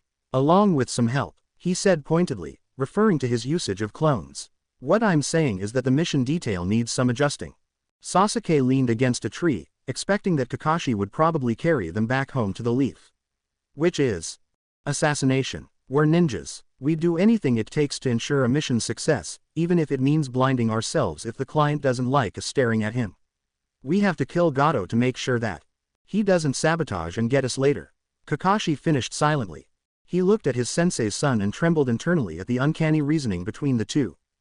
It was a facet that made the man so dangerous, and it was present in the boy in front of him. His face hardened so much that it was as if it were chiseled out of granite. So do all of you agree to help Tazuna-san? To be clear, you're not expected nor obligated to help him because he omitted important info from the mission detail. It's not even a C-ranked mission anymore, on account of these Chunins showing up. It's B-ranked now. So long as no other ninjas show up, except for just bandits, I think it's all right, Sakura said, though knowing that she'd have to hope that Kakashi would bear a lot of the burden. If the others refused, however, then she wouldn't insist. These Chunins could be the only ninjas to lay waste while the army of bandits is in Nami no Kuni. I'll stay on the mission. I'll stay too. It was getting boring back at home, anyway, Sasuke said. I couldn't agree more, Sasuke. Fighting really gets the blood pumping, the Uzumaki said lightheartedly, almost a full 180 feet from his previous serious vibe. He created 6 shadow clones and gave them orders to clean up, while the group went on in their journey. They were all silent, but Kakashi was perhaps the most thoughtful. That's another incident when Naruto was fully prepared to deal with. I don't expect a genin to sense anyone from that puddle of water, much less prepared to act. He saved Sakura with a clone I sensed following us shortly after we left the gates. He must have created it then. How and why would he do that unless he predicted trouble that he himself couldn't intervene in? Was he just being cautious, or can Naruto predict the future? He discreetly glanced at the boy. He's never been wrong in a choice unless I noticed it deliberate. He knows how to fight me in advance. He also seems to enjoy finishing other people's sentences. Anyone can do those things with talent and practice. Maybe even a lucky streak, but Naruto needs some observing. After all, look at how he profiled himself when the team was formed. Maybe I'll ask him when the time's right. I don't even know if I'm hoping if I'm wrong. Sakura was also lost in thought. He saved me. Ka-san must have been wrong about him cause he's never done anything wrong, at least, not that I know of. He's always looking out for me and Sasuke. Maybe she's talking about how he kills people. He blew the man up with a bomb and helped Sasuke by burning a man to death. He even said he likes fighting. He did say he was bored at home. She tapped her head testily. All the pain from earlier was gone and she was grateful. I've never heard of a ninja who doesn't kill. It's not a good thing, but the scythe guy nearly killed me. Naruto's a good person even though he can be a little brutish. Naruto glanced at Sakura. She's safe. And Sasuke's alive. At least that I was able to ensure that we got out okay, but I don't know the consequences of what I did. Not knowing is dangerous. Ignorance nearly killed me when I stole the scroll of Kinjutsu and Itaruka killed. Just when he promised that he would look out for me the week before. He didn't deserve to die. He died trying to save me. This damn knowledge, is it a blessing, or a curse? It's useful, but I hate having to second-guess things like this, and it's binding my life in only one direction. He stared out in front of him, his eyebrows furrowing. He realized that things were changing, and he was vulnerable. Thanks for watching. Also remember to subscribe and like this video. See you in the next video.